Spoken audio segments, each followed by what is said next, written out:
The creek was cold. It had been cold since before sunrise, and it was getting colder now that the light was starting to fade behind the western tree line. The water moved around the small brown pup like it had somewhere better to be, tugging at his fur, running fast and flat over the smooth stones beneath him. His back left leg was folded at an angle that legs were never meant to fold. He did not make a sound about it. He had already made sounds about it, earlier in the day, when it first happened, and no one had come. So he had stopped. His name, if a name means anything to a creature who has only ever heard it barked across snow and mud, was Colt. He was 3 months old. He weighed less than 6 pounds. He had been left in this creek bed approximately 4 hours ago, and the pack that left him had not looked back, not one of them.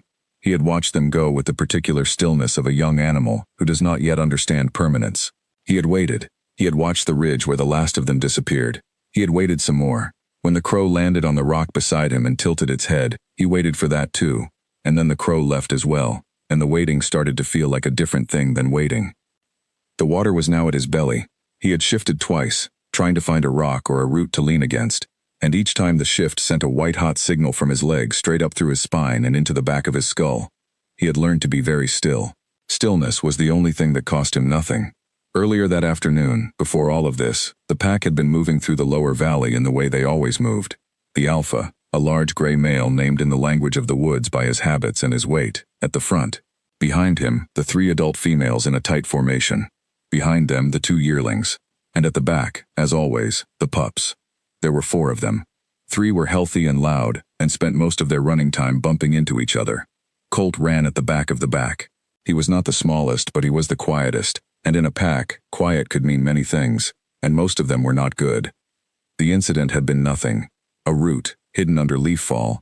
At the exact angle his foot hit it wrong. One snap, not loud, just sharp, the way a small bone sounds when it goes, and then the ground. He had rolled into the creek before he could stop himself, and the cold had hit him everywhere at once, and he had yelped, and the pack had paused. He remembered that pause. He needed to remember it correctly because it was the last moment anyone in the pack had acknowledged him as part of anything. The alpha had turned. His yellow eyes had moved to Colt in the creek. Something had passed across those eyes. Not cruelty, not hate. Something colder than both. A calculation, a reading. The pack could not carry weight that did not carry itself. This was not a rule anyone had made. It was the oldest law there was, written into the bones of every living thing that has ever moved in a group through difficult country. The alpha turned forward. The pack moved. Colt had pulled himself partially onto a flat rock. He had called after them. He was 3 months old and he did not have the words yet for what he was asking, but the sound he made was a question. Why? It came out high and thin, and the forest absorbed it and gave nothing back. Now the light was going. He was not panicking. He did not have the experience yet to know that panic was an option, and in some ways that was a mercy. He watched the water. He watched a yellow leaf spin past him. He felt the cold working its way inward from his skin, past his fur, into the deeper layers of him where the warmth lived. He did not know what cold could do to a body over time. He only knew that he was tired, and that his leg felt enormous and very far away at the same time, and that somewhere to the north, if he tilted his nose up and held it at the exact right angle, he could still catch the faintest trace of the pack. He tilted his nose up. He held it. Gone. He put his nose down. He watched the water. He breathed in. He breathed out. The creek moved around him the same way it had been moving. Not caring, not cruel. Just moving. What happened next was not dramatic. A brown wolf who was too thin and who moved with a particular kind of deliberateness, the kind you develop when every decision you make costs you something, came over the eastern ridge at exactly the moment the sun touched the tree line. She stopped at the ridge. She raised her nose. She held very still, for longer than still usually means. Her name was Rue. She was 4 years old. She had been alone for 2 of those 4 years, which in the life of a wolf is a very long time to be alone. And she wore those 2 years in her body the way a tree wears drought years in its rings. Narrower, denser, harder to read, but all there if you knew what you were looking for. She had been expelled from a pack in the second winter of her life. The specific reason had never been explained to her in terms she could use. What she understood was that the alpha had made a sound, and the pack had moved away from her, and kept moving, and she had stood in the place they left, and waited, just as Colt was waiting now, and eventually she had understood that the waiting was not going to change anything. She had adapted. She was very good at adapting. She had learned to hunt alone, which is harder than it sounds for an animal built for cooperation. She had learned to sleep light and wake fast. She had learned that the safest distance from other animals was a distance that hurt, just enough, every single time, so that you never forgot to maintain it. She had learned all of this, and she had carried all of this, and she had been doing fine, genuinely fine, in the way that a thing can be fine when fine means functional and not much else. She stood at the ridge and she smelled a pup. She did not move toward the smell. She stood very still and breathed it in, and it was a young pup, injured, cold water, no pack scent nearby. No pack scent. No pack in this valley. She knew this valley. She ran it sometimes when she needed to cover distance without being challenged because the pack whose territory it bordered had been moving east for the past season and had not fully claimed it back. She knew exactly how abandoned this valley was. She took 3 steps forward, stopped, looked at her own feet as if they had moved without asking her. This was a habit she had when her body decided something before she had finished thinking about it. She looked at her feet and she said, in the language of a creature who has learned to question her own impulses, no. She stood there. She breathed. She took 3 more steps. There was a version of Rue that existed inside her that remembered being part of something. It was not a loud version. It did not make arguments. It only moved sometimes, quietly, in the direction of certain smells and certain sounds, before she could catch it. She had been chasing it back for 2 years. She was very tired of chasing it back. She took 3 more steps. The pup in the creek heard her before he saw her. His head came up. His ears, which were still slightly too large for his head in the way of young animals who haven't grown into themselves yet, went straight up. He looked toward the sound. She was at the creek bank. 8 feet away. She was looking at him with the kind of focus that is not aggressive but is not soft either. The focus of an animal reading a situation completely before deciding what to do with it. She took in the leg. She took in the water level, which was now at his ribs. She took in the amount of time he had already been in the cold by reading his skin and his movement, and the gray tone beginning at the edges of his ears. He made the sound, the question sound, why? Or maybe not why, maybe just here, here, here. The way young animals call to say, I am here, please tell me you are also here. She sat down, right where she was, 8 feet back. She sat and she looked at him, and she did not move closer. She also did not move away. He watched her. She watched him. The creek moved between them. After a while he stopped holding himself so rigid, and his ears came down 1 notch. Not relaxed, but not the full alarm of a moment ago. She watched this happen, and something in her chest did a thing she had not given it permission to do. She looked away. She looked at the tree line, the water, the yellow leaves sticking to the far bank. She looked at anything that was not the pup, because looking at the pup was making her body do things without asking, and she needed a moment to catch up to herself. The temperature dropped another degree. She could feel it. So could he. He shivered, a full-body shiver that went through him like a wave and left him looking smaller. She was on her feet before she had consciously decided to be on her feet, and she was 3 steps into the creek before she caught herself, and she stopped there with the cold water at her ankles and she breathed and she looked at the sky and she thought, in whatever way a wolf thinks, which is more like feeling a shape than thinking a word, she thought, I am not doing this. She did it anyway. She crossed to him. She did not touch him. She positioned herself between the current and his body, blocking the coldest push of the water with her own mass, and she held still. The creek pressed against her flank and went around her, slower, warmer, settling behind her where he was. She did not look at him. She looked at the far bank. This is not what it looks like. Her body was insisting. I am simply standing here. I am not here for you. I am just standing. He pressed his nose against her shoulder. It was a small movement, tentative, barely contact. She felt it move through her like a sound moves through water, touching everything before it arrives anywhere specific. She stood there. The night came in around them, quiet and absolute, and she stood in the cold creek with her back to a broken pup she had never met, blocking the current with her body, and she did not move, and she told herself this was nothing, and the creek ran on, and the stars opened one by one above the ridge where his pack had vanished, and she stood there until the shivering in his small body slowed, and then stilled, and then she felt him lean against her, fully, with all 6 pounds of his weight, and she kept standing, and the night moved on, and she kept standing, and that was the first night. It would be wrong to say she decided, in that creek, to save him. She didn't decide anything. She stood in cold water until a shivering animal stopped shivering. That was all. What she did not know yet, what she could not have known yet, was that standing in cold water for someone who needs you to stand there is the beginning of every decision you will ever make for them. It just doesn't feel like a decision at the time. It feels like standing.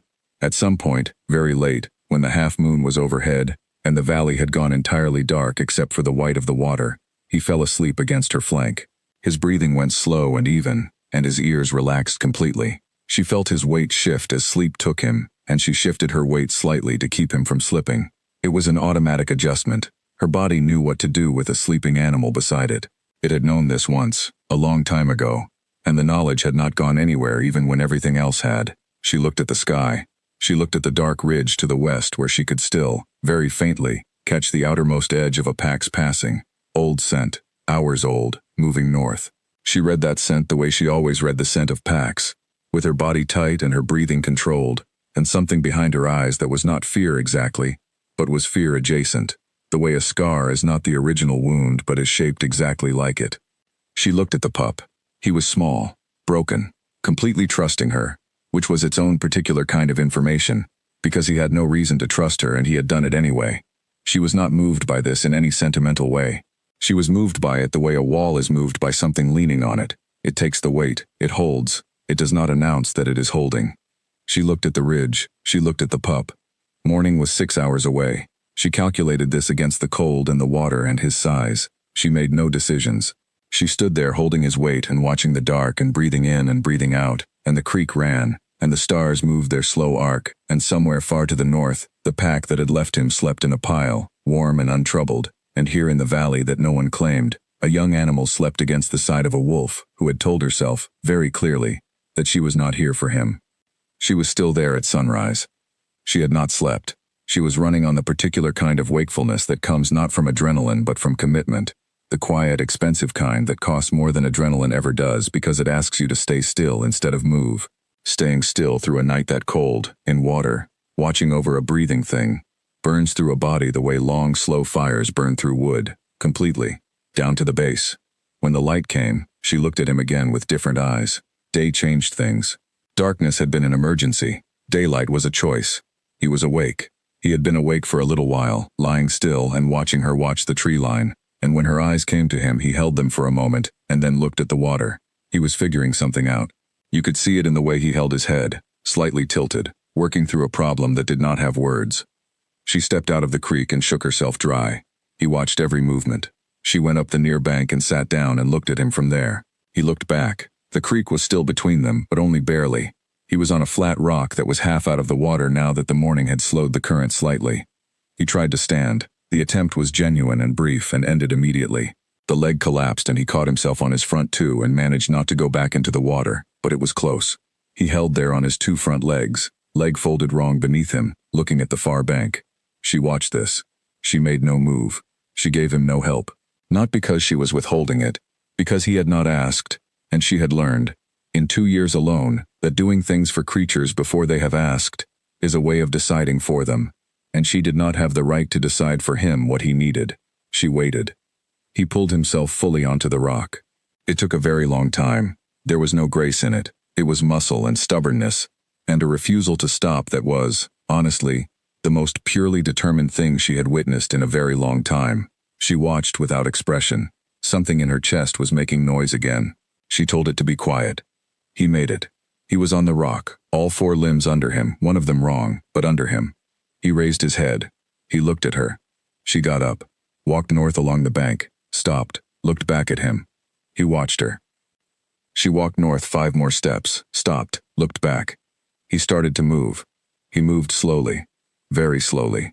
His gait on the rock was a 3-legged lurch, front right, front left, back right, pause, front right, front left, back right, pause. The broken leg he held tucked up, which was clever for an animal his age.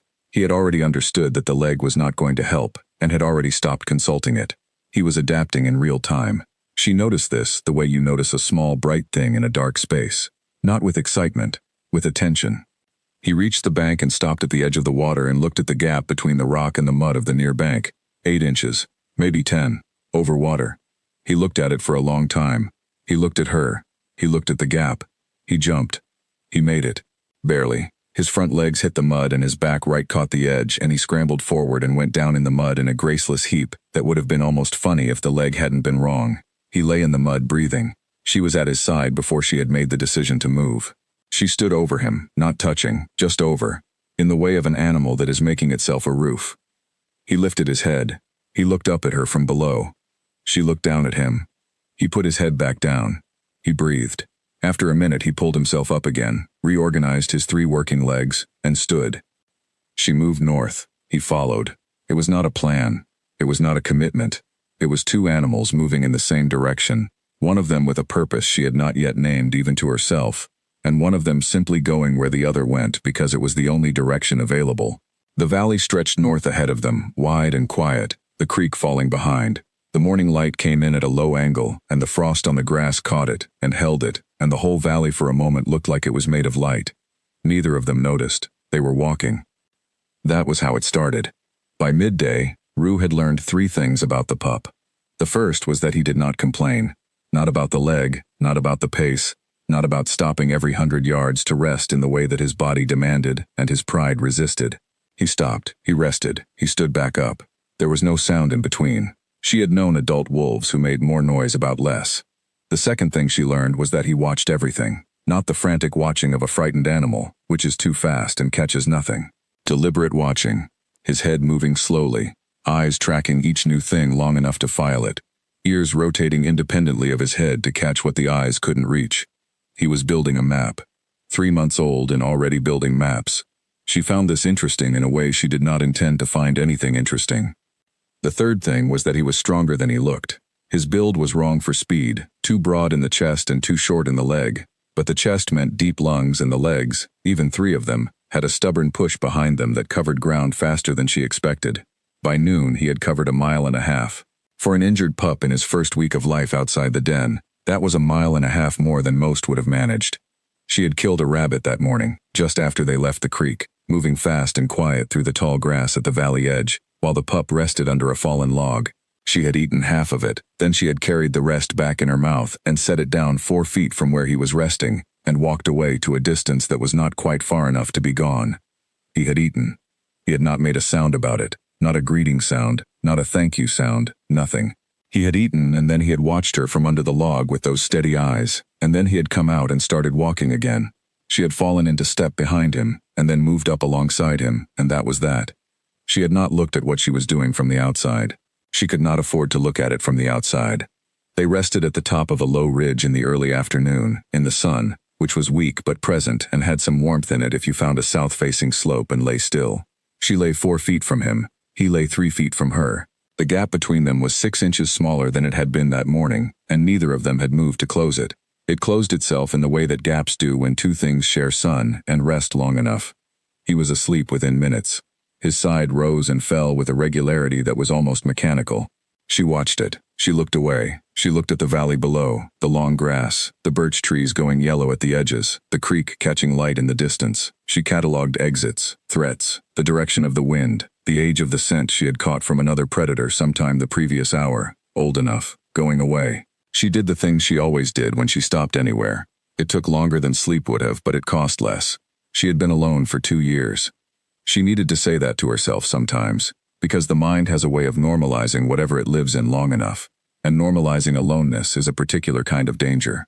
It stops feeling like a condition and starts feeling like a truth, like a thing that is simply the shape of you. She had spent a long time keeping that particular untruth in view, holding it at arm's length and examining it, telling herself, this is not your shape, this is what happened to you. There is a difference. And yet here she was, 4 feet from the first living thing she had been close to in 2 years, watching it breathe, feeling the sun, and her body was doing things she had not authorized. The thing in her chest that made noise. The way her ears tracked him automatically, even when her eyes were pointed elsewhere, the way they would track a packmate. The way she had, 3 times this morning, moved to a slightly better position to be between him and whatever wind was bringing from the north. She was pack-matting a pup she had found in a creek. She made herself say that flatly and look at it. Her body said, yes, and? She had no good answer. He woke up in the mid-afternoon with a start, something in his dream, some chase memory or fall memory, something that sent him scrabbling to his feet with his ears flat and his eyes wide. He looked left, he looked right, he looked at her. She was already sitting up, reading the wind, reading the tree line. There was nothing. She relaxed her posture deliberately, making it readable. Look, her body said, nothing. I already checked. He read her posture. His ears came up. He looked at the tree line once more. the way young animals do when they don't yet fully trust the adults who tell them there's nothing, and then he seemed to decide that trust was the more efficient option, and sat down. She looked at him for a moment. He looked back. She got up and started moving north. He got up and started moving north. They covered another 2 miles before the light went soft. She found a shallow cave in a limestone outcrop. She had sheltered there before, twice, and knew its qualities. Dry, defensible, a single entrance, no cross drafts. She went in first, checked it, came back out and sat at the entrance. He had been watching from a polite distance. When she came out and sat at the entrance and did not move, he walked to the entrance and looked inside. He looked at her. He went inside. She waited outside for a while. She did not know why she was waiting outside. Perhaps she was giving him the space of it. Perhaps she was not ready to be inside a cave with another animal, and needed a few extra minutes of sky above her before she gave that up. Perhaps, if she was being entirely honest, she was standing outside a cave in the dark because she was afraid of how natural going inside with him felt, and the naturalness of it frightened her in a way that nothing had frightened her in a long time. She went inside. He was already asleep in the deepest part of the cave, his chin on his front paws, his body arranged in the way of a pup who is used to sleeping against others, slightly curved, with his back toward a wall and his face toward the entrance, a position that made room beside him. She lay down across the entrance. Not beside him, across the entrance, because her job, if she had a job here, was exterior defense, because the gap between them being 11 feet and 4 feet was already a thing she had not intended, and she needed to keep it at 11 feet and not let it become less. She kept it at 11 feet for approximately 40 minutes.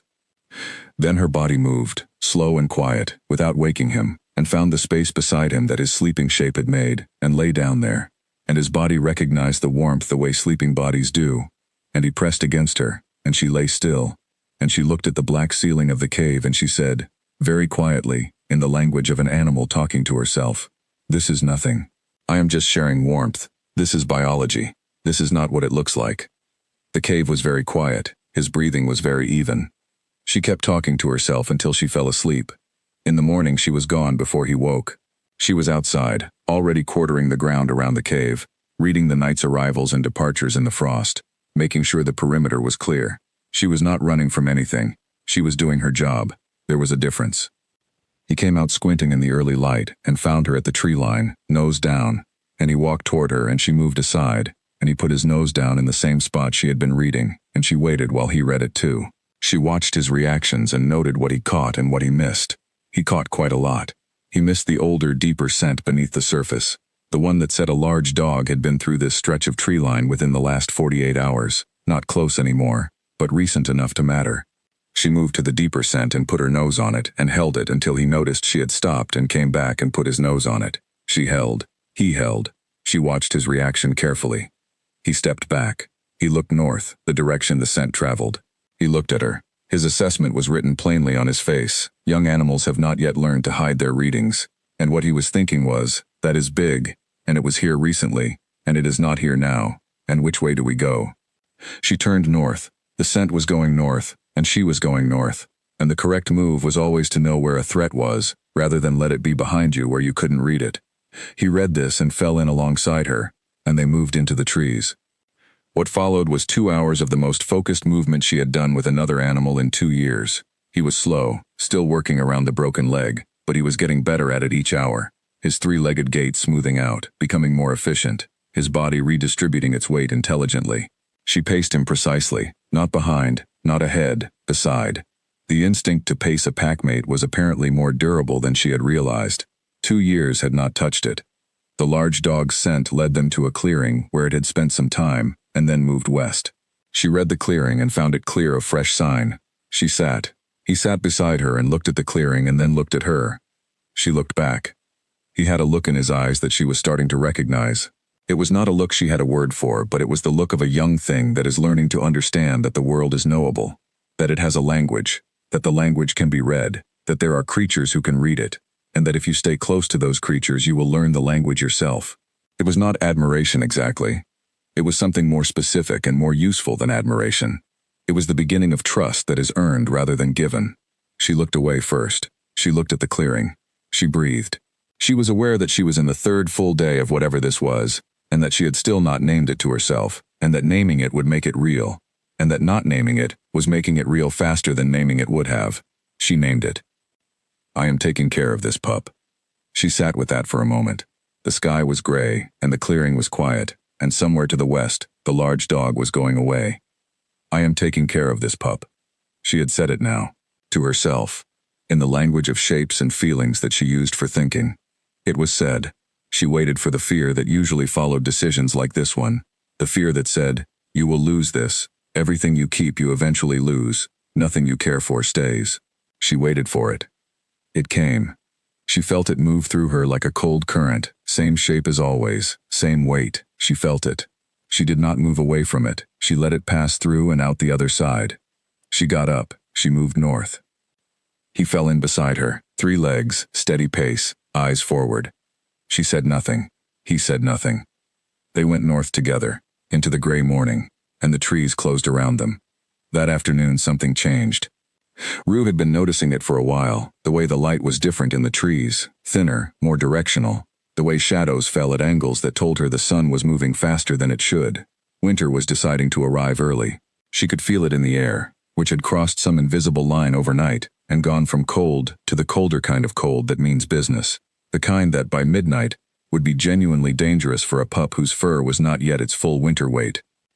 She altered course without deciding to alter course. She angled east, toward lower ground, toward the place where the limestone ridges created natural windbreaks and the deer wintered because the deer knew what they were doing. The pup followed without asking why. He simply followed. She noted this, the way he trusted her navigation completely, without verification, without question, and it struck her as both remarkable and humbling, because she had not yet done anything to earn that specific kind of trust. That kind of trust was being given freely, in advance, as a loan against a future she hadn't agreed to yet. She moved faster. He matched her, pushing the bad leg harder now, not complaining. She glanced at him twice in the next 20 minutes. Each time he was looking forward, focused, working. She pushed the pace a third time. He matched her again. She let herself think, just briefly, just once. He is going to be all right. Then she locked that thought away and kept moving, because thinking like that was how you got caught off guard, and she could not afford to be caught off guard. Not out here, not with him beside her. They reached the limestone ridges an hour before dark. She found the hollow she remembered, tucked at the base of a south-facing cliff, protected on 3 sides, the ground inside it dry and deep with old leaves. She went in. She scraped the leaves into a mound near the back wall. She turned twice and lay down in the middle of the mound. He came in and walked directly to her and lay down against her, without any of the pretense of distance they had been maintaining. He just lay down. He put his chin on her front leg and closed his eyes. She looked at the top of his head. She said nothing, internally or otherwise. She closed her eyes. That was the second night, and it was warmer than the first, and they slept until the gray hour before sunrise, and when she woke he was still there, and that was the thing she had not let herself expect, and it happened anyway. The morning of day 4 she hunted seriously, a longer run, further out, because the pup was sleeping and she needed to cover real ground to find real food. She brought back more than she had managed in weeks. Something about having a purpose had made her sharper. She noticed this, and she did not examine it. She set it beside his sleeping form, and went to the cave entrance and sat down. He woke to the smell of food, and ate with a focused efficiency that pleased something in her she had no name for. They moved that afternoon into the deep forest north of the ridges, moving toward something she had not yet articulated as a destination but which was in the back of her body as a direction. North, and further north, toward the territory she had been born in, toward the pack that had expelled her, toward the pup's pack that had left him, toward all the things they had both been turned away from and had survived. She did not know yet what she intended to do when she got there. She was not sure she intended anything. She was moving north the way water moves downhill, not with intention, but because it is the direction everything is tending. The pup walked beside her and did not ask where they were going. She did not tell him. They walked until the dark came in around them, and then they stopped and she found a place and she made it safe and they slept, and this was the pattern now, and she had stopped fighting the pattern, because fighting it had cost her more than it was worth, and what it had cost her in the fighting was the chance to simply be in it, and the chance to simply be in it was, it turned out, the best thing she had been offered in a very long time. On day 5, the pup's leg began to set. She knew the signs. The swelling had peaked 2 days ago and was now retreating. The angle it held was still wrong. It would always be wrong. The bone had knit at a slant that no amount of rest was going to correct now. But the inflammation was leaving, and with it the worst of the pain. He still held it tucked, but now, when he moved, she noticed him setting it down lightly at certain moments, testing it, finding out what it could offer. It could offer a little, not running, not jumping, not anything requiring push or power, but weight-bearing, yes, and stabilizing, yes, and over time, over real time, the patient kind, it might offer more than that. She watched him test it during their afternoon rest, and she watched his face when he figured out the new parameters, and she watched him adjust his understanding of himself, without grief and without drama, simply adjusting, simply moving on to what was possible. She thought, I know that. She thought, I know exactly what that is. She said nothing. She lay in the sun and watched the tree line and let him do his discovering privately, because that was the decent thing to do, and when he was done he came and lay beside her, and she shifted slightly to give him the warmest part of the light, and he took it, and they lay in silence together, and it was not an uncomfortable silence, and that was new, and she was going to have to think about what new things meant in a life she had built entirely from old certainties. But not right now. Right now there was sun, and the sound of his breathing, and the tree line, and the turning leaves, and the cold air coming in the distance from the north where everything was going, and it was enough. On the 6th day, it snowed. It came at dawn, small and polite at first, the way early snow usually comes, a few flakes that could be mistaken for ash, a hesitation in the air, a lightening of the gray that paradoxically made everything darker. By the time they were moving it was falling in earnest, and by mid-morning the ground was covered and the snow was still coming, soft and windless, muffling everything into a particular kind of quiet that the forest only ever has in two conditions: very early morning and snowfall. Rue moved faster in snow.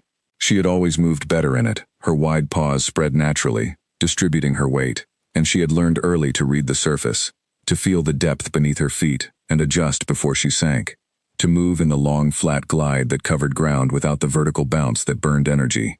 She slowed herself consciously, bringing her pace back to his, and she watched him from the corner of her eye as she did. He was managing. He had learned, very quickly, to move the broken leg in a wide outward arc that kept it from catching in the snow. His gait had a rhythm now, odd but consistent. 3 steps in an arc, 3 steps in an arc, and he had stopped looking at his own feet while he did it, which meant the new pattern had gone into his body rather than his head, which meant it was now permanent. He had remade himself to fit his damage. She watched this and felt something she was careful not to call what it was. By noon they were sheltering in a stand of spruce, the branches overhead heavy with snow, the ground beneath them dry and brown and smelling of bark and deep cold. He was close, 3 inches close, which was new in daylight. He had been 3 inches close in the night since the second night, but daytime was different. Daytime was a choice, and he had made the choice without any ceremony whatsoever. She ate snow to hydrate. He watched her do it and did the same. She noted the mimicry without comment. Pups learn by watching. She knew this. She had known this her whole life. What she had not known, for 2 years, was how it felt to be the thing that was watched. He was watching her the way young wolves watch elders who know things, not adoringly, not dependently, but the way a student watches a teacher, with a particular quality of focus that means, I am taking this in permanently. She had been watched that way before, once, a long time ago, by pups in the pack. She had forgotten what it felt like to be considered useful. She was useful. She was keeping him alive in a snowstorm. The uselessness she had been feeling for 2 years, moving through territory to survive, no larger purpose, no one who was going to be hurt by her absence or helped by her presence. That uselessness was not a property of her. It was a property of her circumstances. She understood this intellectually, but she felt it now, here, in the snow with a pup 3 inches from her flank, with a completeness that intellectual understanding never quite manages. She looked at the snow coming through the spruce branches. She breathed, in, out. She had been alone for 2 years because she was expelled. She was expelled because she needed to be honest about this, even here, even now, because she had challenged the wrong wolf at the wrong time, a female higher ranked than she was, and she had done it not because she was wrong to be angry, but because she had been angry in the wrong direction. She had aimed the anger at the nearest available target, and the target had been more powerful than her, and the result had been a 3-day standoff that ended with the Alpha's decision and her exile. She knew this. She had known it for 2 years. What she had done with the knowing was set it on a shelf and walk under it every day, and let it become wallpaper, present, always present, just no longer surprising. The pup sneezed. A full-body sneeze that shook his whole 6 pounds and sprayed snow, and he looked embarrassed in the way that young animals look embarrassed, briefly and completely. She looked away before he caught her looking. She gave him the privacy of that. He pressed closer. Not seeking warmth, they were in the spruce, out of the wind, the temperature was manageable. He pressed closer because he wanted to. She felt the pressure of his shoulder against her flank, and she held still and looked at the snow, and said nothing, and did nothing, and that was what it needed. Around mid-afternoon the snow stopped. Just stopped. The clouds thinned and the sun came out with the specific brightness of snow day sun, that brightness that seems to have a sound to it, a high silver note, everything reflecting back everything. The spruce branches dropped their loads in soft crashes, and the world reset itself, clean and impossible looking. He got up first. She was slightly surprised. He walked to the edge of the spruce canopy and looked out at the transformed valley with his ears fully forward, taking it in. She came up beside him. They stood at the edge of the shadow looking at the snow-covered open ground and the sky and the far ridge, silver and white. He made a sound she had not heard from him before, low and short, somewhere between a bark and a groan, but not unhappy. She listened to it. She made it back, approximately, her version of it, which was bigger and deeper, but had the same shape. He looked at her. She looked at him. He looked at the valley. They went out into the snow. His 3-legged arc step moved differently in the snow cover. He sank slightly with each step, and the arc now moved through snow rather than over ground, carving small curved trenches. He seemed to like it. He started moving faster and she matched him without thinking, and they went across the open ground at a pace that was faster than either of them had been moving, and he was leaving a crazy track in the snow, 3 dots and a swipe, 3 dots and a swipe, and she was leaving the clean regular print of a wolf moving correctly, and the 2 sets of tracks ran beside each other through the clean snow of the valley, and it looked, if you were a bird looking down from above, like exactly what it was. She was aware of what it looked like. She ran anyway. They ran until his breathing got ragged, which took longer than she expected, and then she slowed, and he slowed beside her, and they stood in the middle of the open valley in the winter afternoon light, both breathing hard, the cold air pulling in and out with that clean ache it has at proper winter temperatures. He looked at her. His mouth was open and his breath came out in visible puffs. He looked alive in a way that young animals look alive when they have just been running, fully occupying themselves, nothing held back or conserved, just here. Just now. Through. Just this. She thought, do not get attached. Her body said, too late. She turned north and walked. He fell in beside her. That evening she found something she had not expected to find. She had been moving parallel to a frozen stream, frozen at the edges but still running in the middle, dark water visible through a 6-inch strip between 2 shelves of ice, when she caught a scent on the wind that stopped her so completely that the pup walked 2 steps past her before he noticed and came back. He stood beside her and lifted his nose and he caught it too. She saw him catch it. She saw his ears go back, his spine stiffen, his tail lower instinctively. The threat response, the size read response, the I understand what this is response. He had caught the scent of a pack. Not his pack, a different pack. Smaller 3 or 4 individuals, ranging this area. She could put an approximate territory size on it from the density and direction of the marker sense that now, once she was looking for them, she could find everywhere. They were in a pack's territory. Had been for at least an hour without realizing it because she had been not paying enough attention, because she had been running in snow with a pup and not paying enough attention. She turned east, away from the stream, away from the scent concentration, moving quietly and efficiently. She checked behind her. He was right there, moving as quietly as she was. Having made the same assessment and arrived at the same response without any signal from her. She had not told him to move quietly. He was moving quietly. She filed this. Then she focused on moving. They cleared the territory boundary. She read it in the shift of the scent markers, the thinning, the gap, 40 minutes later, and she stopped and checked behind her again. Nothing following. She read the air for several minutes, nothing coming toward them from any direction. She looked at the pup. He was reading the air too.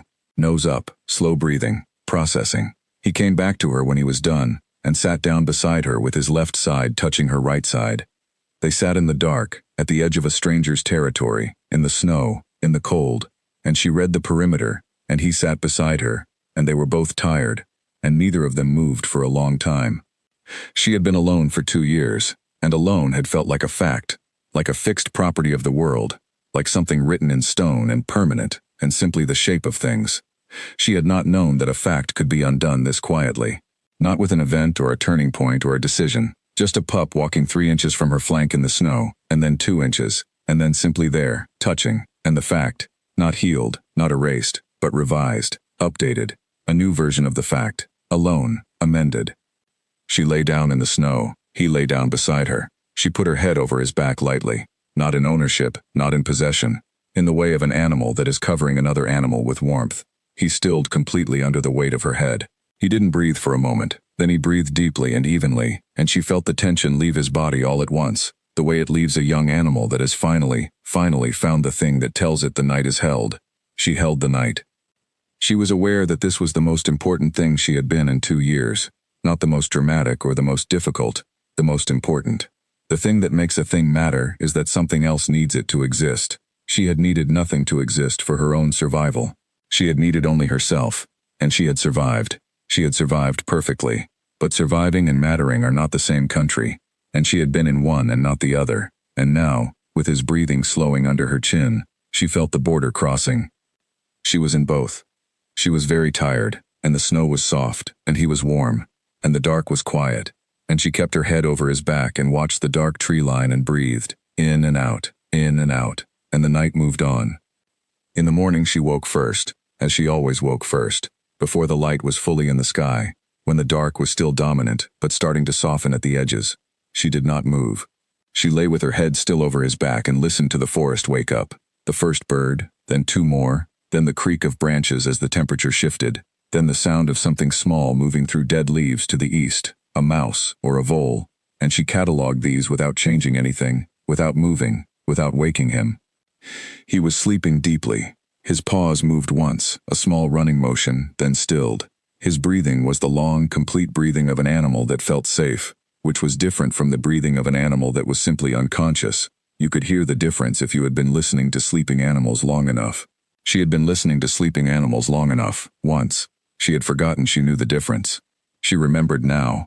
When the full light came, she lifted her head gently and stood and shook herself and went to the tree line to read the night's information. He stirred behind her but didn't wake. She read the perimeter. Nothing new, nothing concerning. The stranger pack's territory behind them, open ground ahead. She came back. He was awake, sitting up, watching her return with those steady, built-in eyes. She sat beside him. They faced the same direction, north. Always north now.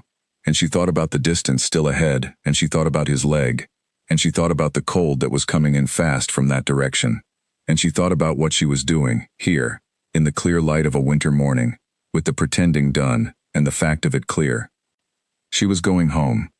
She was going back to the territory she had been born in, and expelled from, and had run from the edges of twice in 2 years because she did not trust herself to be close to it. She was going back with a pup who had no idea where he was going, following her north because north was the direction she went, trusting her with the complete and unjudging trust of a creature who has decided you are worth following. She was going back. She stood up. She moved north. He was on his feet and beside her before she had taken 6 steps. They spent the morning moving through open pine forest, easier ground, softer under the snow, the canopy taking most of the falling needles and leaving the floor relatively clear. She found a frozen pond and tested the ice, and it held, and they crossed it, the pup picking his way across with careful deliberateness, testing each step before trusting it, looking at her when he was uncertain. She held still when he looked. Her stillness said, "It holds." He read it, and kept moving. On the far shore she found an old kill, a deer carcass, weeks old, picked largely clean by other animals but with meat still frozen to the ribs in the places the smaller teeth couldn't reach. She spent half an hour working at it while he waited nearby, watching, and she got enough to be worth carrying away from the site. She ate some there. She carried some back and set it down near him and moved away, and he ate. She watched him eat with a kind of careful attention. He was getting better at chewing. Pups his age still had difficulty with the denser cuts, but he was working at it methodically, breaking it down with the side teeth, repositioning, trying again. Practical, persistent, not dramatic about it. She thought, these are good qualities. She thought, these will serve him. She did not finish the thought. She did not think about what will serve him meant about a future that was not hers to plan. She turned away and looked at the frozen pond, silver and bright. An hour later, at the top of a long open hill, she stopped. She stopped because the wind had shifted and she had caught something, and she needed to read it completely before she reacted or didn't react. The pup stopped beside her and lifted his nose, and she felt him stiffen before she processed exactly what they were both reading. His pack. His pack was ahead of them, not close. The scent was old, 12 hours or more, stretched by wind, pulled thin across the open ground. But it was his pack, she was certain. She could read the specific combination in it, the dominant male, the adult females, the yearlings, and, she read carefully, slowly, the other 3 pups. His littermates. Somewhere ahead, less than half a day's travel, his pack had rested. She stood very still, and she read him. He was reading the scent with his whole body. Every muscle in him had changed. Not in the panic way, not in the threat way, but in the way of a young animal that has just read its own family in the air. His tail moved. Twice. A reflex. She watched it happen. She did not move. He looked at her. His eyes were asking something she did not have a straightforward answer for. She looked back at him for a long moment, and then she looked north, at the open ground ahead, at the direction the scent was coming from, and she held still for one more moment, and then she moved. North. She moved north. He moved with her. Whatever the scent had done to him, whatever the pull of it had been, he had read her movement and chosen it. She did not know what that meant about what was happening between them. She only knew that the hill was long and the cold was real and the light was going, and north was the direction, and she was going north, and he was beside her, and she would think about what it meant later. Later, in the dark, when he was asleep, she lay beside him, and she thought about it, and she did not arrive at any conclusion that felt complete. What she arrived at was this: some things are worth walking toward even when you are not sure of the welcome at the end. And some creatures, once they know you, choose you even when other options arrive on the wind. She did not know what to do with either of those thoughts. She lay with them, in the dark and the cold, while the pup slept against her, while the wind carried the pack's scent away and away until she could no longer read it. In the morning it was gone. They kept moving north. The first real crisis came on day 8. She had known it was coming, had felt it the way you feel a change in pressure, not in the air but in the body. That thing where the body reads the situation faster than the mind and starts preparing before the mind catches up. She had been reading the signs for 2 days. His energy was lower, his pace was slower, he was sleeping harder and waking less alert, and the leg, which had been improving steadily, had swollen again overnight, not badly, but enough to change his gait back toward the early unsteadiness she thought they were past. She knew what had happened. The wound hadn't sealed properly. Something in the break site had opened or wept or done what breaks do when you ask a healing body to also be a working body before the healing is finished. She had asked him to be both at once, and the body had made its choice in the night. They had to stop. Stopping meant exposure. Stopping meant cold building in a body that wasn't generating enough heat. Stopping meant being stationary while the world moved around them. Other predators, weather. The slow narrowing of options that comes from staying in one place too long. She ran the calculations. She ran them again. The calculation kept coming out the same. Stopping was the danger, and not stopping was the greater danger. She found the best available shelter, a deadfall, a large pine that had come down years ago and had rotted into a partial cave shape, the bark still intact on the underside and holding out the weather, the interior dry and deep in dead pine needles that she pulled and shifted and arranged until they were a proper mat. She put him in it. Not unkindly. She moved ahead of him and lay down first, and he came in because she was in there, and when he was settled she curled herself around him in the way she had been curling since the 3rd night, a 3/4 circle with her spine toward the entrance and her warmth toward him. He had been quiet. Too quiet. The bright-eyed alertness of the first week was dimmed. She had watched the dimming carefully, measuring it against the benchmarks she was keeping in her mind. How much dimming was normal rest and how much was the other kind? This was past normal rest. This was the other kind. She had been here before. Not with him, before any of this. In a different winter, she had sustained an injury and rested alone in the snow, and her body had run the calculation without her, and the calculation had come out wrong, and she had survived but barely, and the barely had cost her most of that winter. She knew the territory. She knew what the coming days would ask. She would need to bring food to him, rather than wait for him to walk to it. This sounds like a small thing. It was not a small thing. To hunt for another animal means extended absences, means moving fast and far, while something you are responsible for stays still and vulnerable. The distance she needed to go was real distance. He could not come. She could not carry him. The math was simple and the math was frightening, and she ran it with her eyes open and arrived at, I have to leave him and come back. She had not, yet, left him. She had been away from him for brief periods, hunting nearby while he rested, reading perimeters, the early morning checks she did before he woke. But that was minutes. This was going to be an hour, maybe 2, maybe more, and the distance was going to be real distance, and he was going to be alone in the deadfall in the cold, and she was going to be elsewhere. She lay with her nose almost touching the top of his head, and she breathed him in, which was something she had started doing without noticing when she started doing it, and it was the first thing she had ever done that she was fully aware was something she was going to miss if it stopped. She breathed him in, and she stayed very still for what she needed to stay still for, and then she moved. She moved slowly, so as not to wake him. He stirred once when she stood. His eyes opened. He read her. He read the deliberateness of her movement, and his eyes closed again. She had taught him that deliberate movement at night meant perimeter check, meant she would be back. He had learned it in days. The speed at which he learned her signals still caught her off guard sometimes. She went out into the dark. She ran. She ran properly, full stride, full extension, not the paced gait she used when he was with her, but her actual running, the running she had been bred for, low and fast and ground-eating, the kind of running that covers a mile in the time it takes most things to cover a quarter. She needed to be fast, and she needed to come back, and she ran. She found deer sign within 20 minutes, a small group, 3 or 4 animals, moving slow in the snow. She followed it fast and quiet, and found them at a frozen creek crossing, and she hit the nearest one, a young animal, and it was over quickly. She ate what she needed, and she took the rest. She carried what she could and ran back. She was in the deadfall within 2 hours of leaving it. He was where she had left him, in the Needles, but he was awake, had been awake for a while. She could tell by the way he was holding himself, that particular wakefulness that is not afraid but is also not calm, the wakefulness of an animal keeping itself from being afraid. He saw her. He watched her come in. He watched her lay the food down beside him. He put his chin back down on his paws. She lay down.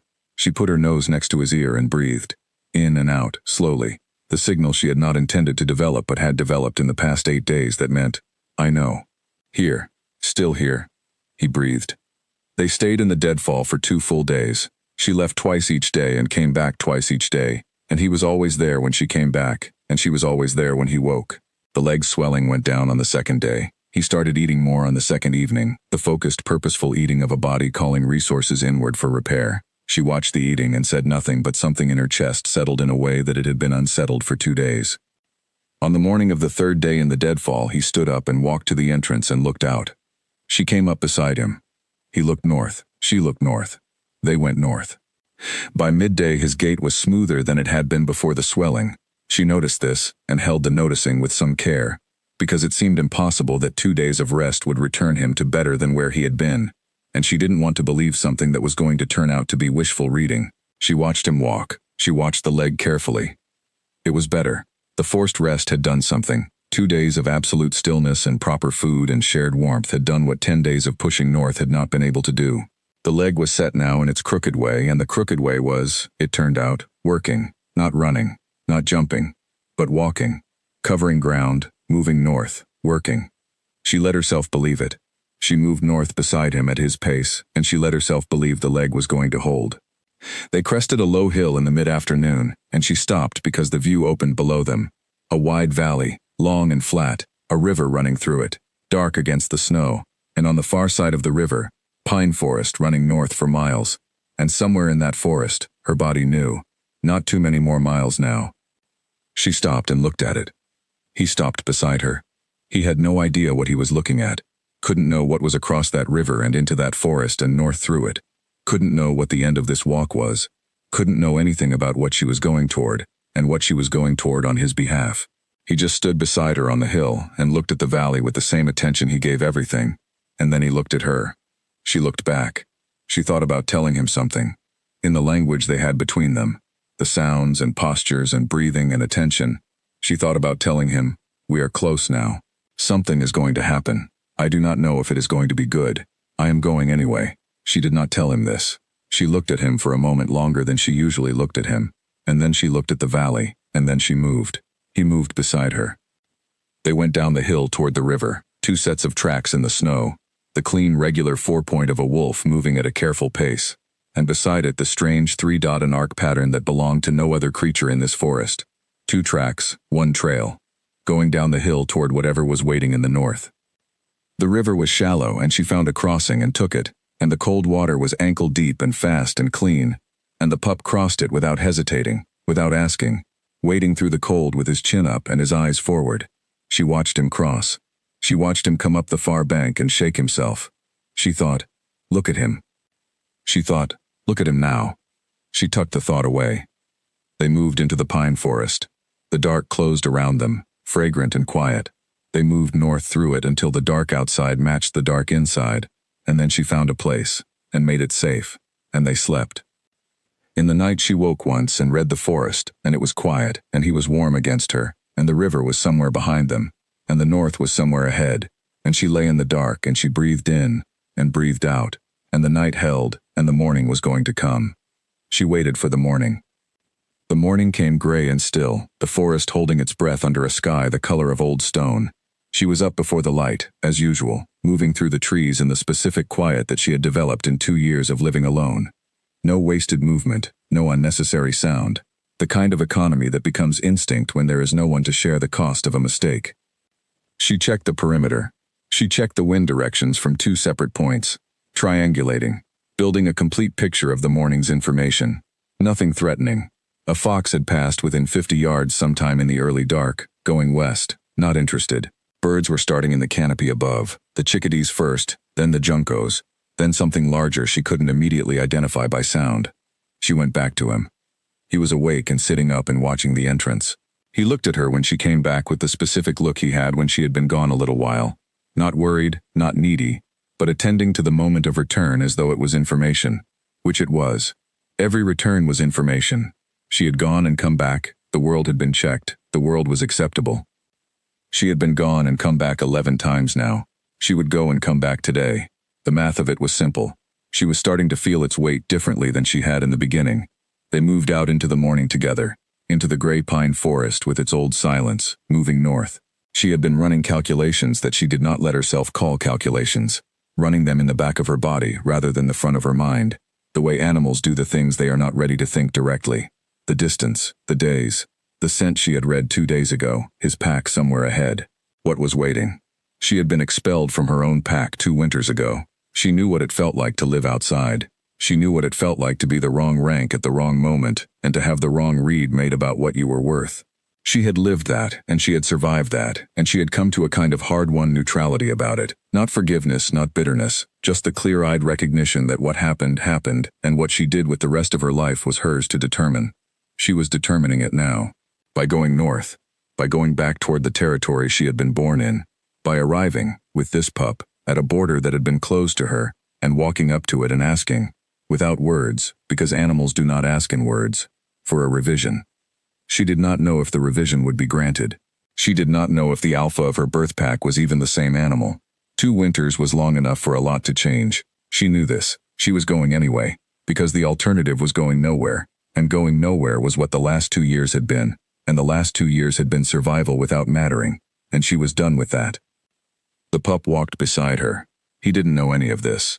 He walked north because she walked north and because north was forward and forward was the only direction he had operated in since the morning she found him in the creek.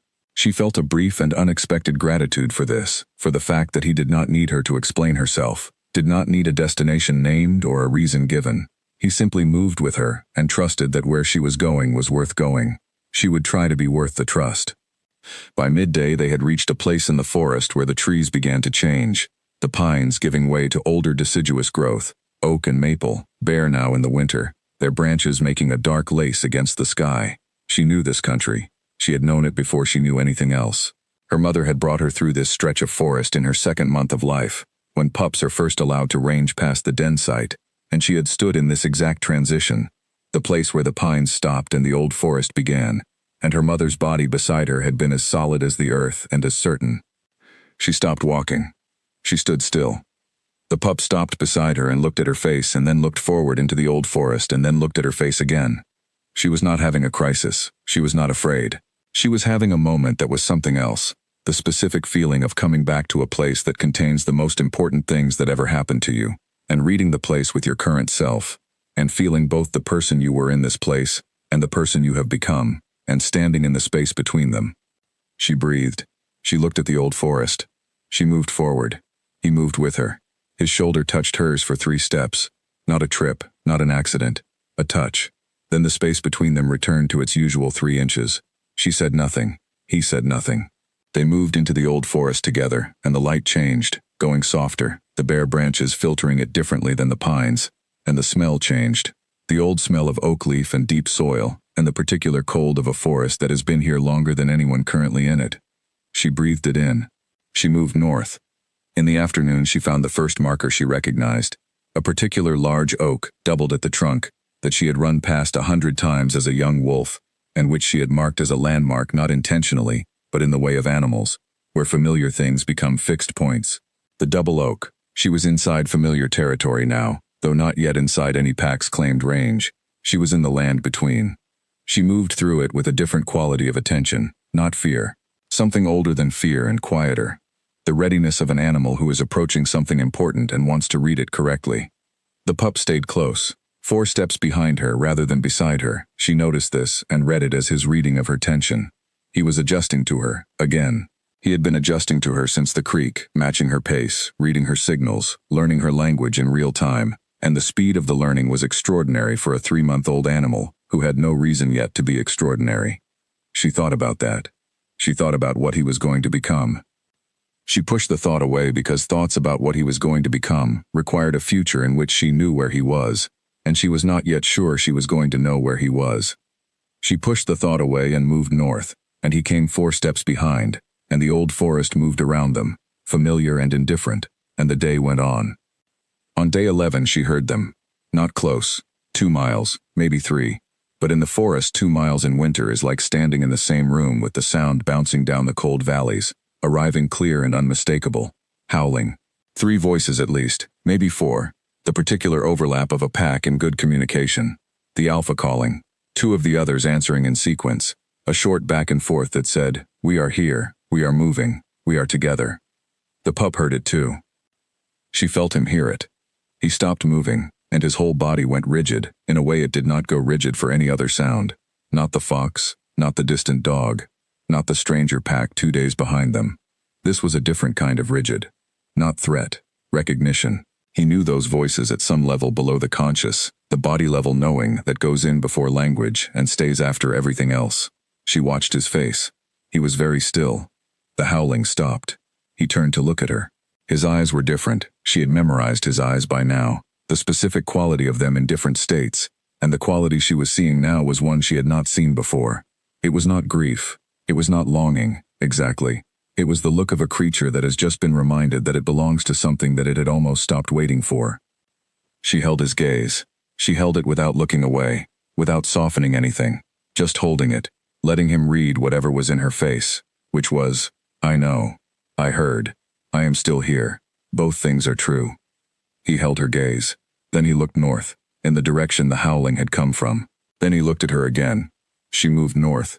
He moved with her. They walked in silence, and the forest was quiet around them in the way it goes quiet after sound. Everything listening. The birds paused, the trees still. She moved at his pace, which was the pace they had been walking for 11 days, the strange rhythm pace that was half his and half hers, a gait that would not match anything a third animal watching them would recognize as natural but which was, between them, completely natural. She was thinking. She had been thinking since the howling, and what she was thinking was this: he is going back to his pack. That was always what this was. That was what she had known, somewhere below the naming of it, from the first moment she had turned north on the ridge. The north was where his pack was going, and she was going north, and the destination had never been hers. She had been carrying him home. She had known it, and not said it even to herself, because saying it would require knowing what came after it. What came after it was the part she had not figured out. She ran it now. In the methodical way she ran difficult things, the way an animal that has spent 2 years making every decision alone learns to run difficult things, completely, without sparing herself anything. She would bring him to his pack. His pack would accept him or they would not. If they accepted him, he would be within the pack's care, which was the correct thing. A pack could give him what one wolf alone could not give him, which was size and heat and multiple defenders, and the full social world that a wolf needs to develop into its best self. If they did not accept him, she would need to decide what to do next, and she would decide it then. As for herself, when he was with his pack, she would be outside it. She was always outside. That was where she lived. She did not let herself extend the calculation further. She moved north through the old forest, and she moved efficiently, and she kept her mind on the ground ahead. He stayed beside her. His shoulder brushed hers occasionally when the ground was uneven and he needed to balance, and she did not move away from these small contacts, and he did not apologize for them, and the small contacts accumulated through the afternoon into a kind of continuous nearness that she had stopped fighting. By late afternoon, the forest began to open. The old oaks thinned and the ground opened into a long clearing that she recognized. She recognized it bone deep, before she had a name for why. And then the why arrived. This was the clearing where her birth pack had gathered in the spring and summer. The open ground where pups learned to run, where adults played in the long evenings, where she had slept in a pile with 5 other warm bodies for the first 2 years of her life. She stopped at the tree line.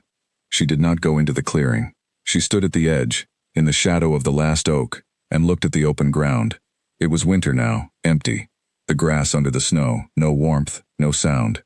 But she could read the clearing in a way that her eyes could not do. In the scent record of the ground, the layered years of marking, the specific combination that her body knew the way a language knows its own sounds. She stood there for a long time. The pup came up beside her and looked at the clearing, and then looked at her. He waited. She looked at the clearing. She breathed it in. She held the breath. She let it out. She had been born here. She had been expelled from here. She was here. She moved into the clearing. She moved slowly, without urgency, the way an animal moves when it has decided that how it moves matters, deliberately, upright. She walked to the center of the clearing and she stopped. The pup came into the clearing behind her and took his place at her flank. She raised her nose and she called. It was not a loud call. It was not a territorial call or an aggressive call or any of the calls designed to make a statement of power. It was the oldest call, the low, directional, here I am, call that wolves use to find each other across distance. She aimed it north. She held it for the full length of her breath. She stopped. Silence. She waited. She called again. Silence. She waited. He sat down beside her. He did not call. He seemed to understand, in whatever way he understood things, that this was her call to make, not his, and he sat beside her while she made it, and the clearing was quiet around them, and the sky was going dark at the edges, and she was standing in the middle of the place she had come from and it was not answering. She waited anyway. The answer, when it came from the south, not from where she had aimed, but from behind them, and it was not the pack she had been calling to. It was one voice, and it was the voice of an animal that had heard her and recognized her, and the recognition in it was not warm or welcoming. It was an alert. A pack is being told, something has returned. She turned to face south. He turned with her. They waited together in the center of the clearing while the dark came in, and the answer rang in the cold air, and the trees held everything in silence, and she breathed, and she was not afraid, and she waited, and the night arrived. They came from the south 20 minutes after the answering call, moving through the tree line at a pace that was not an attack pace, not that flat-out sprint that ends things, but the deliberate measured trot of a pack moving toward something it intends to assess before it decides what to do with it. She read this from the sound of them, the rhythm, the distribution of their footfalls across the width of the tree line. 4 of them, maybe 5, moving in the organized way of a pack that has been together long enough to move without directions. She held still. Beside her, the pup held still too. The first one came into the clearing 10 yards to her left. She read it instantly. 2 years old, female, not high-ranked but not low either, the scout position. The one sent ahead when the pack needs information before the leadership makes contact. The scout stopped at the clearing edge and looked at Rue and the pup and looked back at the trees and looked at Rue again. Rue met the scout's eyes, not in challenge, in the specific direct way of an animal that has nothing to hide and no intention of pretending. I am here. I can see you. Decide. The scout held, did not move forward, did not retreat. Then the trees moved and the alpha stepped into the clearing, and Rue felt the recognition hit her like a cold current.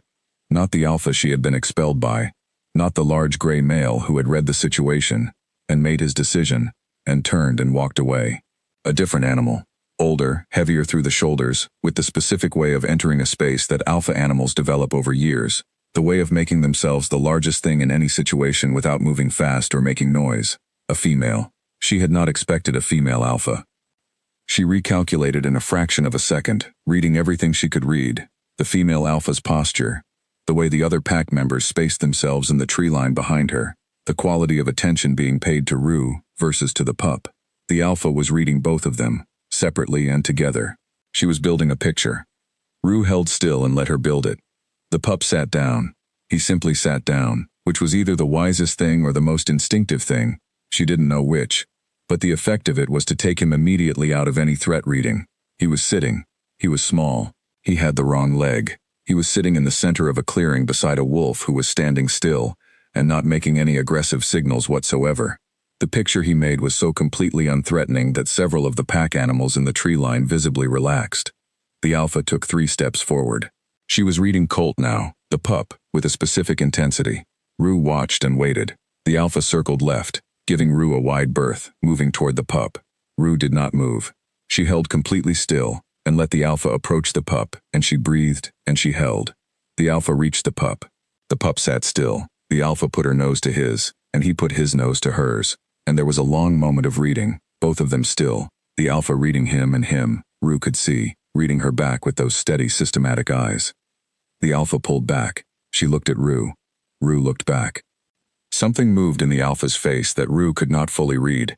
It was too complex, or it was something she had not seen before, or it was something she had stopped knowing how to read in 2 years of reading only herself.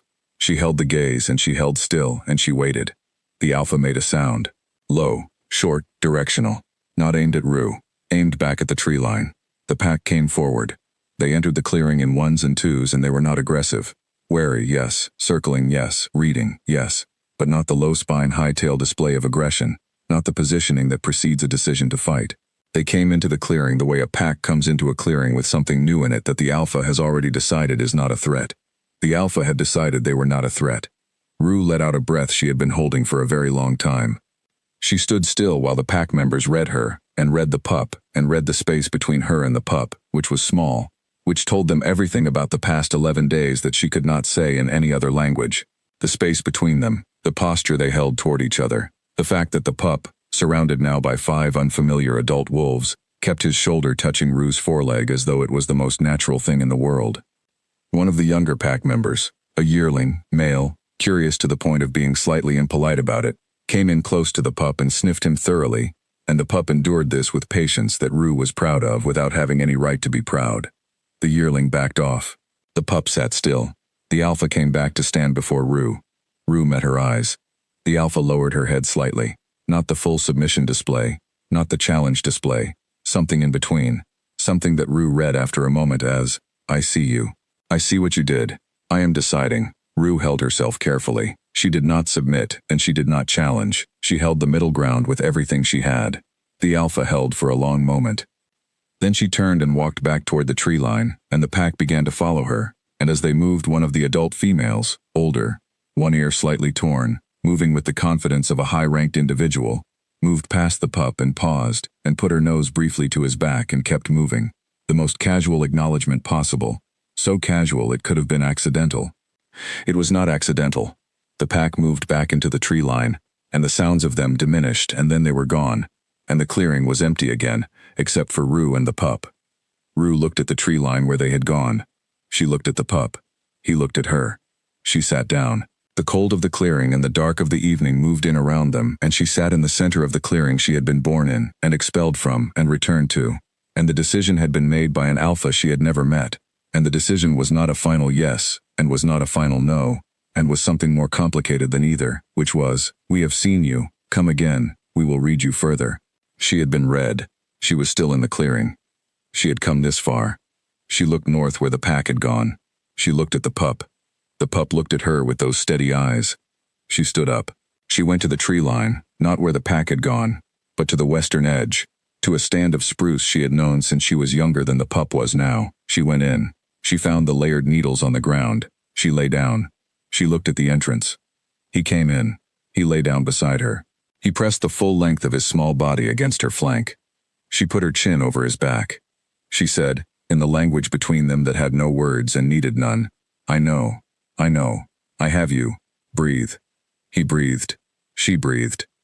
The night held them there, in the spruce, inside the tree line of the clearing she had come home to, in the middle of everything that was still uncertain and everything that was, despite the uncertainty, already decided, and she breathed in and breathed out. and the dark was quiet, and she was still here. In the morning she woke and the clearing was empty and the forest was gray, and she went out and read it carefully. The pack had passed through during the night, moving northeast, marking as they went, and the marks were not aggressive, but they were not inviting either. They were informational. They said, "We were here. We are gone now. We may be back." She read them and she understood them and she accepted them for what they were. She hunted. She found a rabbit quickly, which surprised her. Her mind was too full for efficient hunting usually, but it seemed that even a full mind could run a clean hunt when the body knew what it was doing. She brought the rabbit back and fed the pup and ate what was left, and they both drank from the stream at the clearing's eastern edge, and she cleaned her paws in the frozen grass, and she sat in the early light for a while and watched the tree line. He sat beside her.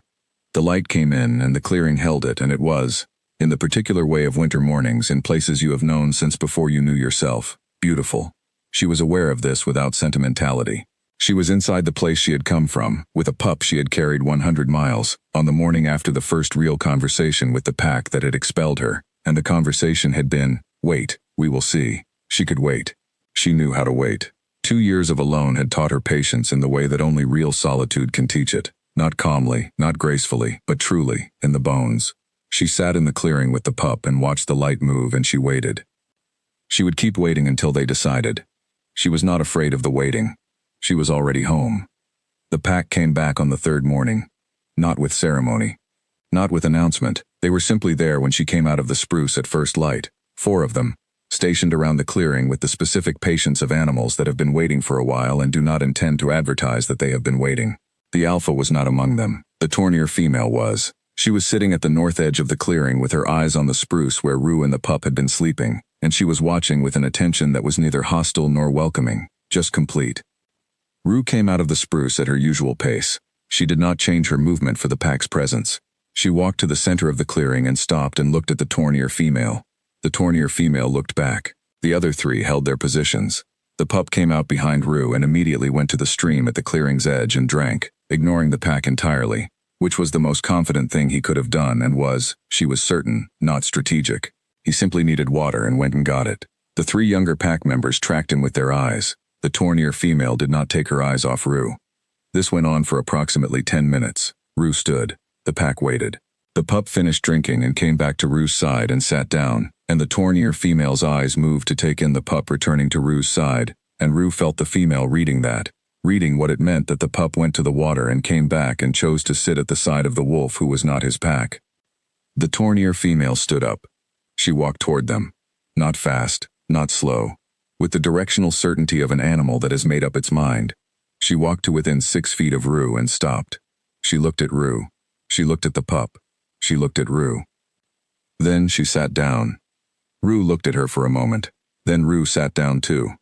The 3 younger pack members, reading the Tornir females lead the way pack animals read rank, relaxed visibly. 2 of them moved to the stream.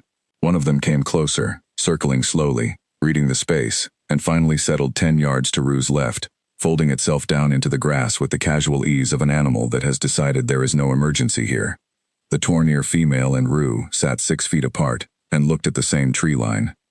This was, Rue understood, a conversation.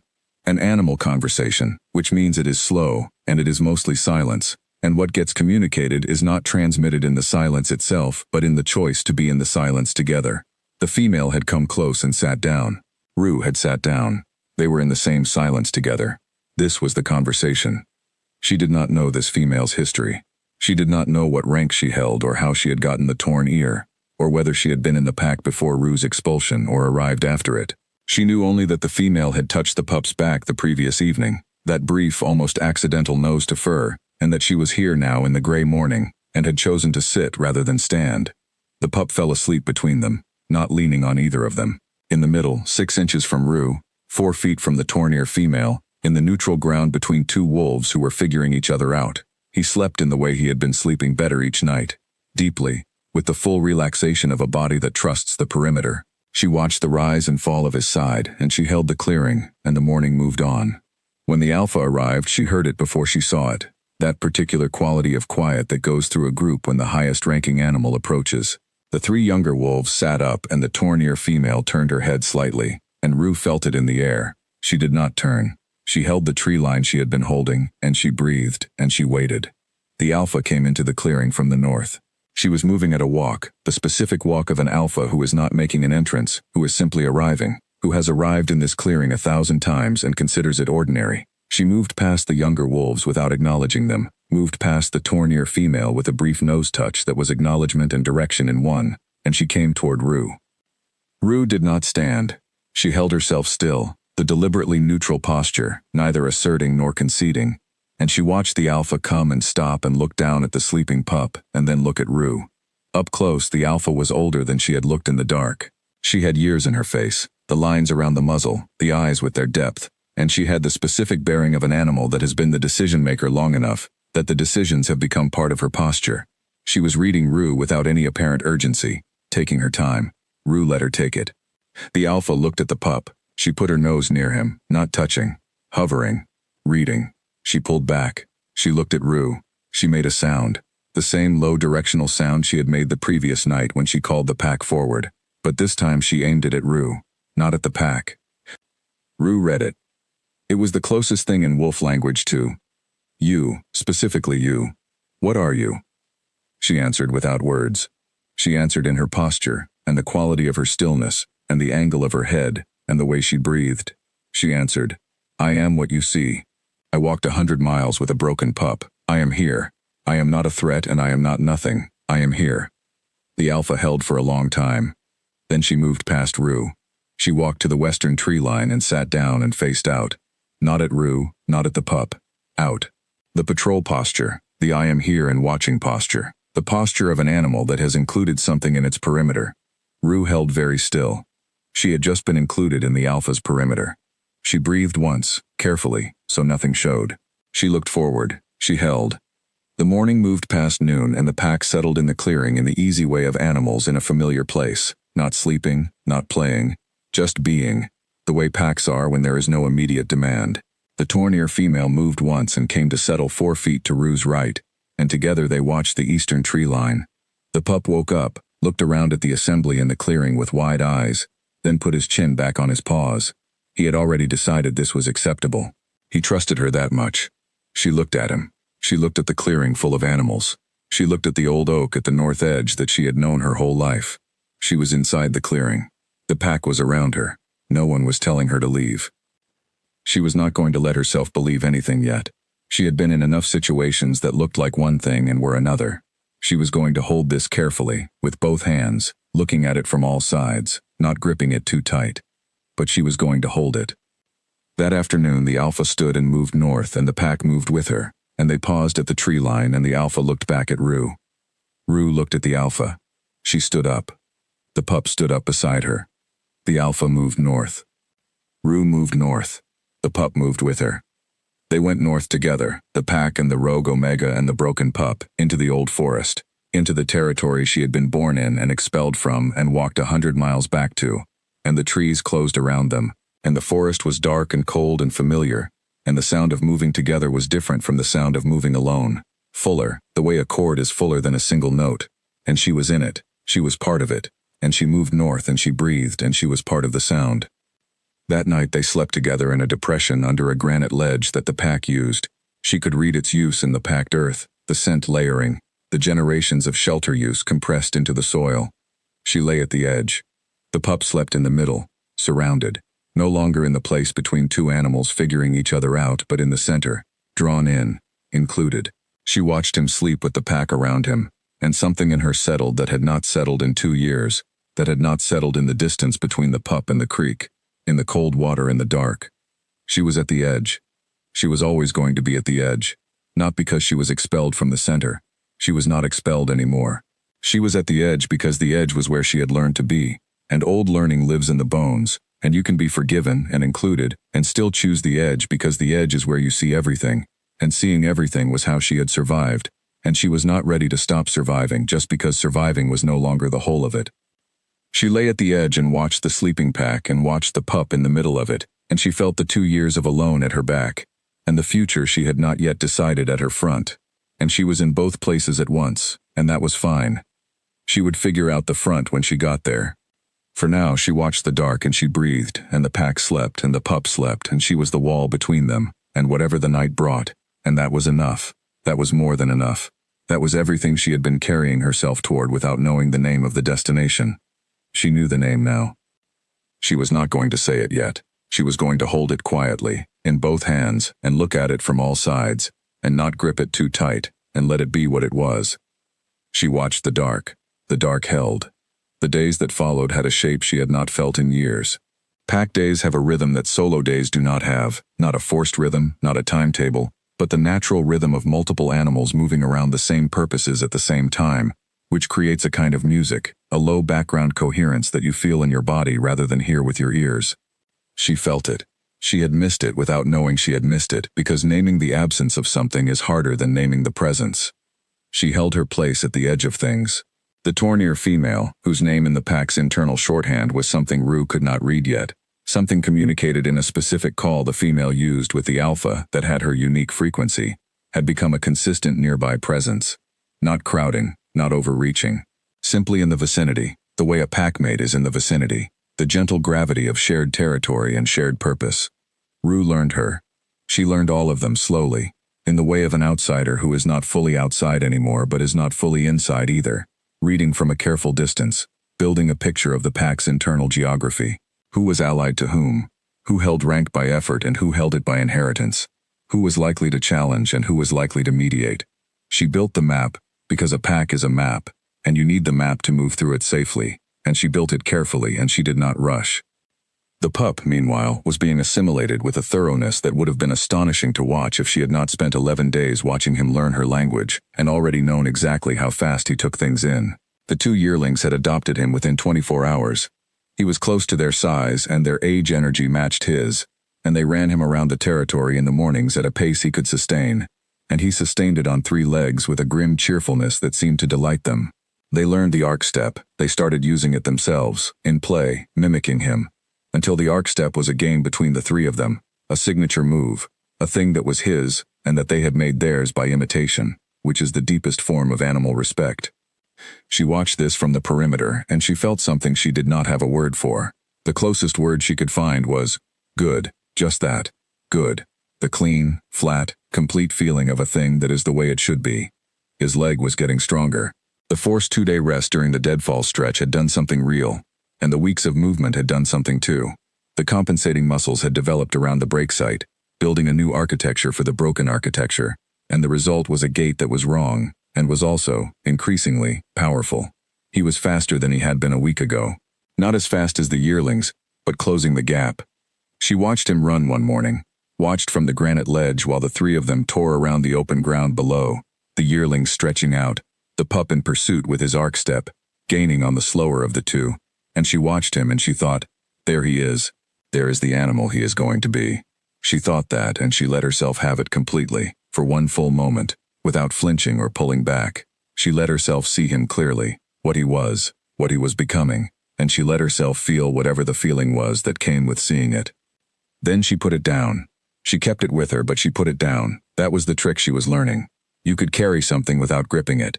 You could care about something without closing your hands around it so tightly that you would break it if it moved. She was learning this. She was not finished learning it, but she was further along than she had been 11 days ago, when she stood in a creek in the dark and told herself this was nothing.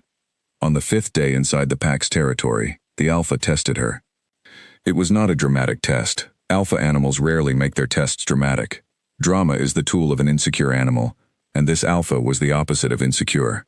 The test came in the form of the morning hunt, which the pack ran together toward a herd that had been ranging south of the territory. The alpha positioned the pack and Rue watched from outside the formation, until the Tornir female moved aside, and opened a gap in the left flank, and the alpha looked at Rue. Rue read the look. She moved into the gap. She had not hunted with other animals in 2 years. She had forgotten how much easier it was. Not easy. A hunt is never easy. But the difference between 1 wolf driving prey and 3 wolves reading each other and cutting angles was the difference between guessing and knowing. She found the rhythm quickly, faster than she expected. Her body had not forgotten. Her body had been in a pack for 2 years of her life, and 2 years of her body's knowledge was more durable than she had known. She was not slow, and she was not awkward, and when the moment came, she was in the right position, and she held it. The hunt went well. The pack ate and the pup ate and she ate with them, in the middle of them, not at the edge, and nobody marked it or made anything of it, and that was the most important part. She looked at the alpha while they were eating. The alpha looked back briefly, the way of acknowledging something without dwelling on it. Rue looked away. That was enough. That exchange was enough. In the afternoon she went to the edge of the territory, the southern boundary, the border markers she had read on the way in, and she sat there for a while. She was not leaving. She was sitting at the border the way she had always sat at borders, reading the outside from the inside, looking out at the country she had come through. 100 miles of it, more or less. The creek, the deadfall, the frozen pond, the river crossing, the old forest, the double oak, the clearing. All of it behind her now, all of it the story of how she got here, the long, cold, expensive, indescribable story of how she got here. She sat at the southern border and looked south, and she breathed. She had not left anything behind. Wherever she had been was still inside her. The 2 years of alone were inside her, and they had made her what she was. And what she was, had walked 100 miles in the dark and the snow, and had stood in the center of a clearing and called and waited, and had been included, cautiously, slowly, in the way of an alpha who is careful about new things, which is the right way to be careful. She was inside it now, not fully, not yet, perhaps not ever fully, in the way she had been inside the pack she was born into, where she did not have to earn anything because she had not yet been taught that things could be lost, but inside enough.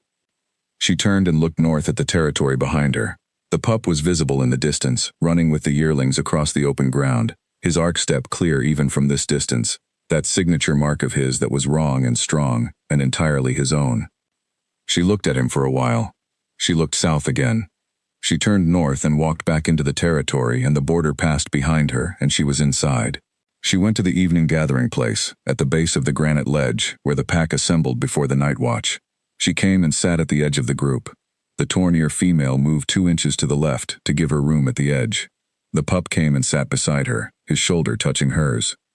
She sat with the pack in the late afternoon light, at the edge of it, which was where she lived, and the light went gold and then orange and then gray, and the night came in cold and clear and the first stars appeared, and she was home. Winter deepened. The days shortened to their narrowest point and then, slowly, began to lengthen again. And through all of it the pack moved and hunted and slept, and Rue moved and hunted and slept with them. At the edge, learning the territory she had been born into as though for the first time. She had left it too young. She had been expelled before she knew it fully, before she had mapped it in the bone-deep way that takes years of living in a place to achieve. Now she was mapping it. She spent early mornings when others were still sleeping running the perimeter, reading the boundary markers, learning the drainage patterns and the deer corridors, and the places where the wind came from different directions depending on the season. She was building knowledge. Knowledge was safety. Safety was the only currency she had ever fully trusted. The pup was growing. This was the fact she held most carefully. He was growing in the way that young wolves grow in their first winter. Fast, visible, week to week you could read the change. He was longer in the leg now, still broad in the chest, still crooked in the back left, but bigger by a measure that registered in how she had to adjust when he lay against her. The weight of him was different. The heft of his shoulder when it pressed against hers was different. She noticed this without commentary. He had a name. She had given him one, in the private language between them. Not a name anyone else would use or know. A sound she made specifically when addressing him. A low 2-note call that meant, you. Specifically you. He turned to it every time. He had from the first time she used it, which was somewhere around day 4 in the forest, and she had been using it since, and he answered it. And the pack had heard her use it a handful of times, and none of them had tried to replicate it or adopt it. It was between them. They understood it was between them. In the pack she was learning which of them to trust and in what ways. The Tornier female was her most consistent point of contact. She had a directness that Rue respected, a way of communicating that was economical and unambiguous. And she did not adjust herself for Rue the way lower-ranked animals sometimes adjusted for newcomers, which would have been patronizing and was, Rue thought, the kind of adjustment the Tornier female was constitutionally incapable of. She was what she was.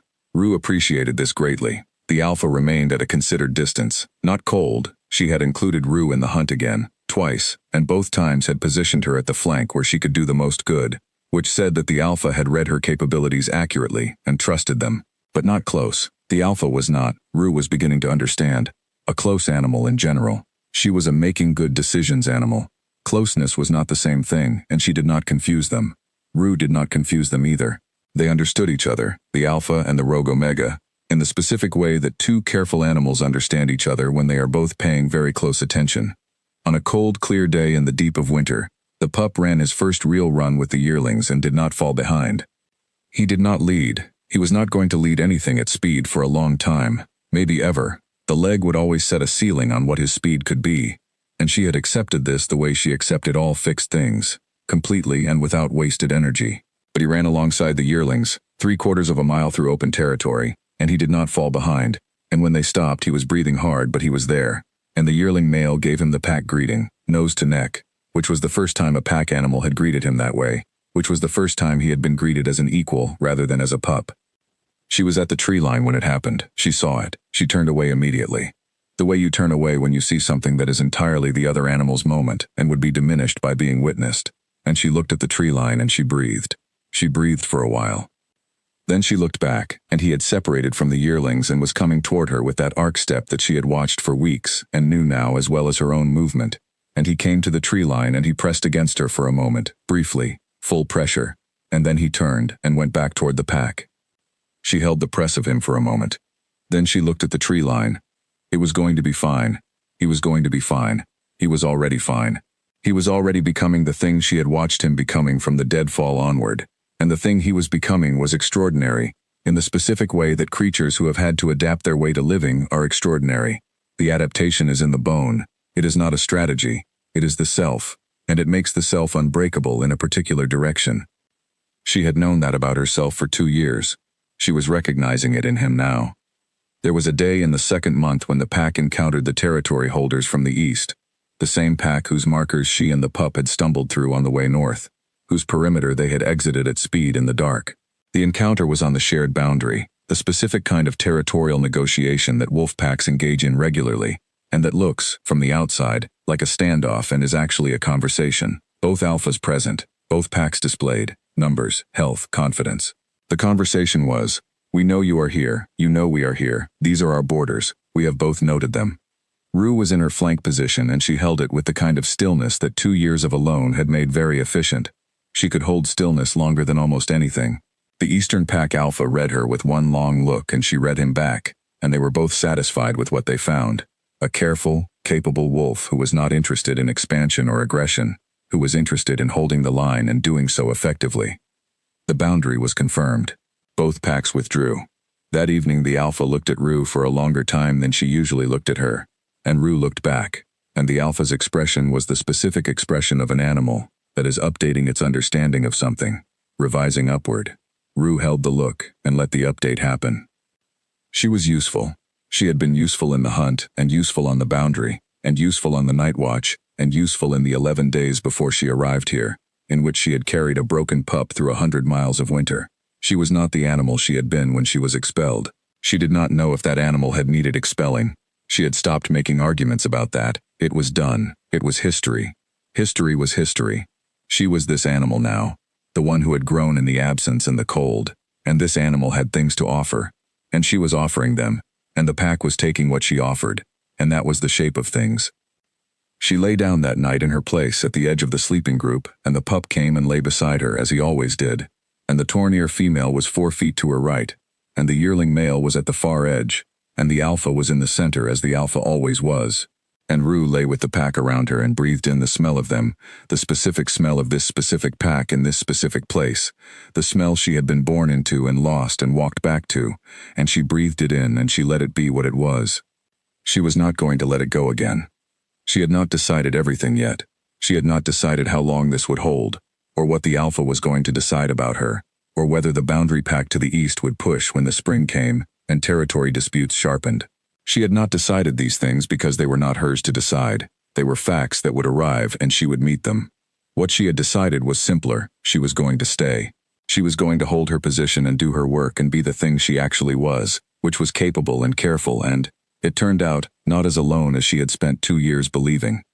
She closed her eyes. The pup breathed beside her. The pack breathed around her. She breathed. She was home.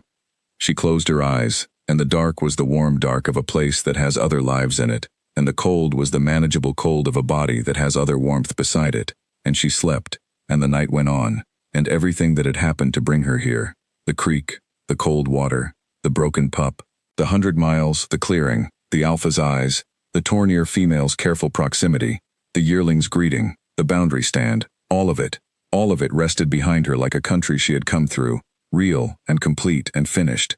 And in front of her was the life she was inside now, and she was in it, and the night moved on. What she had not anticipated was the pup's question. He asked it on a morning in the deep part of winter, when the snow was at its heaviest and the pack was spending more time in the granite shelter than moving.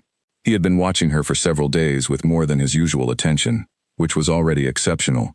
She had been the object of that attention for 2 months now and had learned to read its gradations. And on this particular morning he came to where she was sitting at the entrance to the shelter, and he sat beside her, and he made a sound. She had heard the sound before, not from him, from others, from young animals asking adults for things they did not have words for, the open questioning sound, the one that means, I have a thing I want to understand and I do not know how to ask it. She looked at him, he looked at her.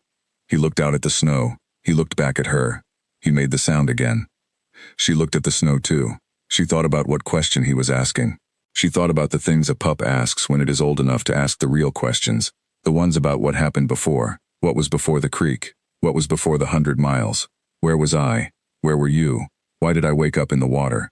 She did not know if he was asking about the creek. She did not know if he was asking about the pack that had left him. She did not know if he was asking who she was or where she had come from, or why she was here, or why she had stood in the cold water in the dark and stayed. She looked at him. She made a sound back. Not an answer. She did not have an answer that fit in their language. She made the sound that meant, I am here. Still here. Here. He held the sound for a moment. He put his nose against her neck briefly. He pulled back. She looked at the snow. She thought about what she would tell him if she could tell him anything. She thought about the creek, about waking in the morning light with him still there against her, about the nights in the deadfall when she left and came back. She thought about the clearing and the alpha's eyes and the long conversation that had been happening since then, slow and careful, about whether she was going to be allowed to stay. She thought, I would tell you that I almost did not come. I would tell you that I stood at the top of the ridge and smelled you in the valley, and I took 3 steps and stopped, 3 steps and stopped, because everything I had learned in 2 years of alone said, this will cost you. I would tell you that I came anyway, not because I had decided anything, but because my body moved before I had finished deciding, and by the time I had finished deciding I was already in the creek. I would tell you that staying was not a decision either. It was a series of not leavings. Every morning I woke up and I was still there, and you were still there, and the not leaving accumulated into something that looked like a choice but was really just being still there, being with you, one morning at a time, until being with you became the default and leaving became the thing that would need to be decided. She did not tell him this. She looked at the snow and she breathed, and he sat beside her in the wind of the shelter entrance, and they sat together in the way they had been sitting together for 2 months, which was the way of 2 animals that are comfortable enough with each other that neither needs to be doing anything in particular. They were not reading the perimeter. They were not going anywhere. They were sitting. He leaned against her. She let him lean. The snow came down outside the shelter, thick and soft, covering the track record of everything that had brought them here, covering the old scent marks and the old stories and the old distance, and the shelter was warm and the pack was behind them, and the winter was doing what winter does, which is to make the world very simple. In here, warmth. Out there, cold. Stay together. Breathe. She breathed. He breathed. The snow came down. The Tornir female came to the entrance after a while and paused and looked at the 2 of them, and made a sound that was not quite a greeting and not quite an observation, a sound that meant, I see you. I note you. I am going to go back inside now and let you be. She went back inside. Rue felt something warm at the sound. Not gratitude. Something closer to the feeling of being seen by someone who is choosing to see you, which is not the same as simply being visible. The alpha was, she had learned, a complex reader of situations. She was not quick, not in the way that quick means impulsive. She was patient and she gathered information over long periods and she moved only when she had what she needed. Rue respected this profoundly, because she operated the same way, had always operated the same way, and had been in a pack once whose alpha operated the opposite way, and the consequences of that quickness had included her exile. This alpha had been watching her for weeks.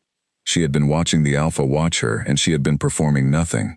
Not her best self, not her most useful self, just her actual self, doing what she actually did, hunting cleanly, holding the perimeter carefully, being available without being pushy, staying at the edge without treating the edge as a punishment. These were not strategies. These were just her. She was hoping that just her was enough.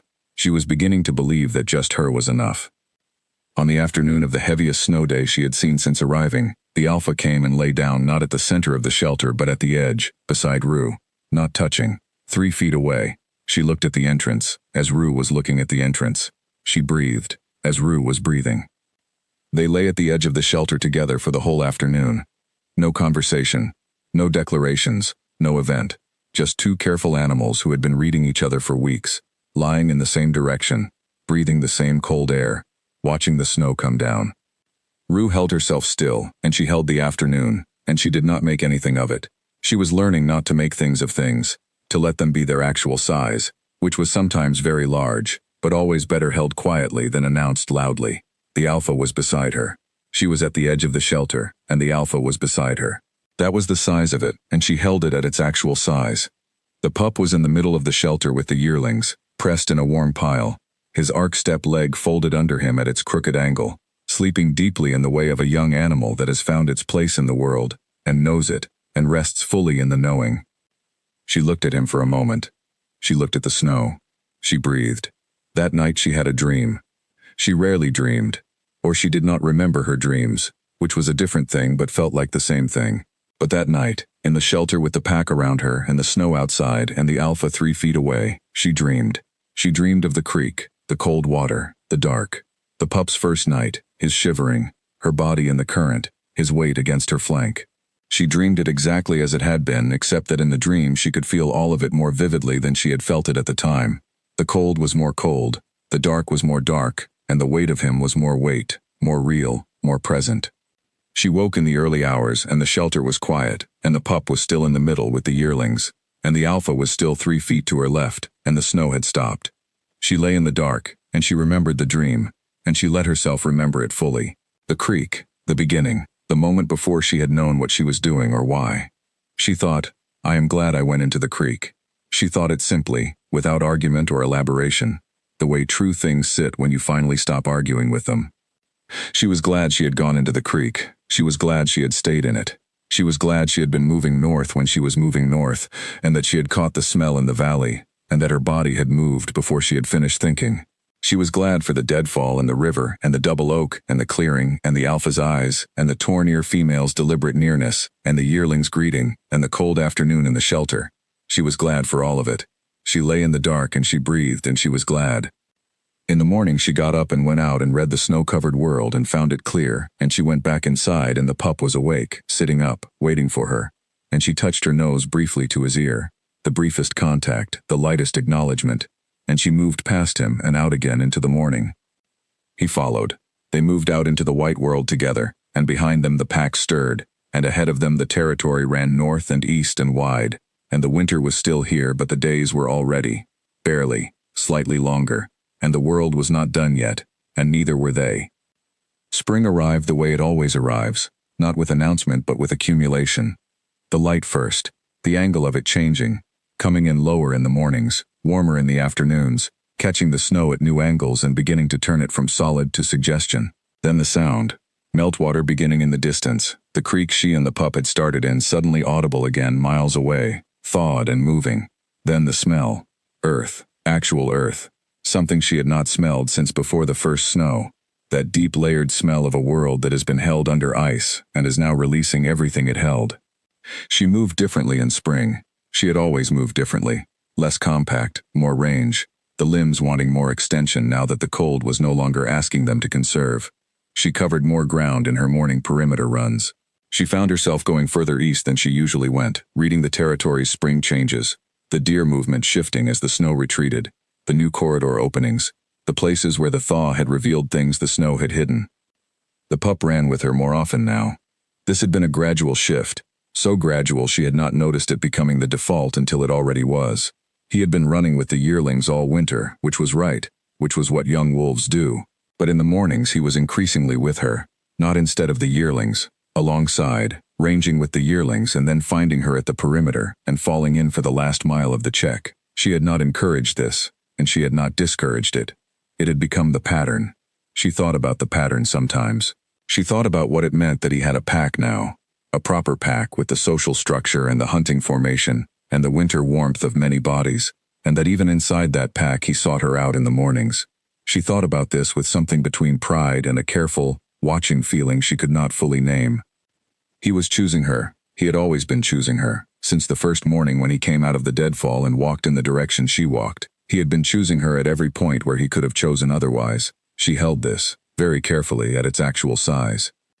On a morning when the first real warmth was in the sun, not just light but actual warmth, the kind you could feel on the back of your neck, she came to a particular place on the eastern boundary that she had been returning to over the course of the winter. It was a ridge, facing east, the territory falling away below it toward the boundary markers and beyond them, the stranger pack's range. She sat on the ridge and she looked east. He arrived 10 minutes after her. He had been with the yearlings. She had heard them in the territory behind her. He came to the ridge and sat beside her and looked east. She looked east. Below them, in the east, was the country she had passed through on the way north. The frozen river, now partially thawed, a dark thread she could see on clear days. The old forest beyond it, further east than she could see, the valley where the pack had passed through, where she and the pup had stood in the middle of the night and watched the stars over the ridge where his pack had vanished. She breathed. He was looking east too. She could feel the quality of his attention in the direction he held it, the particular angle of his head, the way his ears tracked east rather than behind them. He was looking east, and east was the direction his pack had gone, and she had been watching him for months now, and she could read him the way she could read weather, not predicting, reading. The difference being that predicting is about what comes next and reading is about what is. What was, he remembered. He was old enough now to remember, in the way that matters, not just the body-level smell recognition he had shown that night when the howling came, but the older memory, the carrying memory, the kind that goes with you. He remembered the pack he had come from. She did not know what to do with this. She sat with it. She thought about his pack. She thought about the fact that they were real animals somewhere east of here, moving through the thaw, not thinking about the pup they had left in the creek because animals are not built for the kind of retrospective regret that would make them think about him. They had made a calculation and acted on it and moved on. That was what the calculation required. She had no argument with the calculation. She was not the pup's pack, and she was not going to spend any more of her finite energy on being angry at theirs. She had her own complicated relationship with being left behind. She was not going to let his be shaped by hers. She looked at him. She made the two-note sound, his sound, the one she had made for him since day 4. He looked at her. She held his gaze for a moment. Then she looked east and then she looked back at him, and she made the sound again. He looked east. He looked at her. She stood up. She started moving east. He held for a moment, just a moment. Then he was beside her. They moved east along the ridge together, and she was taking him east because east was the direction of what he remembered, and he needed to know that she was not keeping him from it, that the choice between east and here was his, that nothing she felt or had felt or intended to feel was a cage. She was not a cage. She had been in a cage once, and it had been called home, and she knew the difference now between a home and a cage, and one of the differences was, the door is open. The door was open. She moved east, and she held the door open, and she breathed. They ran the eastern boundary from north to south in the late morning, reading it, and she pointed out the scent records with precision, the boundary marker interactions, the spots where the eastern pack scouts had come close and retreated, the places where the spring thaw was going to shift the effective border as the landscape changed. She showed him these things in the way she showed him all things, without words, through attention and placement and the quality of her own focus when she stopped at something. He read it all. Every mark, every story. He was building it into himself. She watched him read, and she felt the specific pleasure of watching an animal learn the thing it was built to learn. He was built for this. She had known this since the creek. The watching, the patience, the steady, systematic attention.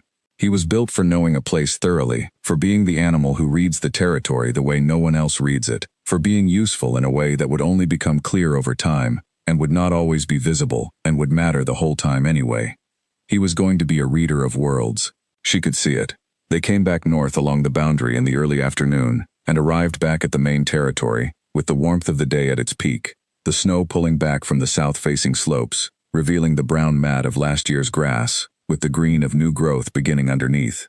She stopped at the first green she saw and put her nose to it. He came and put his nose to it too. The smell of green, actual green, growing, alive. She breathed it in. He breathed it in. They both held it. She looked at him. He looked at her. She could not say what moved between them in that look. She could not find words for it even in the animal language she had been using her whole life, which was not a words language anyway, but was closer than anything else she had. What she could say was that it lasted longer than looks usually lasted between them, which was already longer than most animals looked at each other, and that she held it without flinching, and he held it without looking away, and that whatever it was went from her to him and from him to her and settled somewhere in both of them. She looked away first. She always looked away first. This was just how it was between them.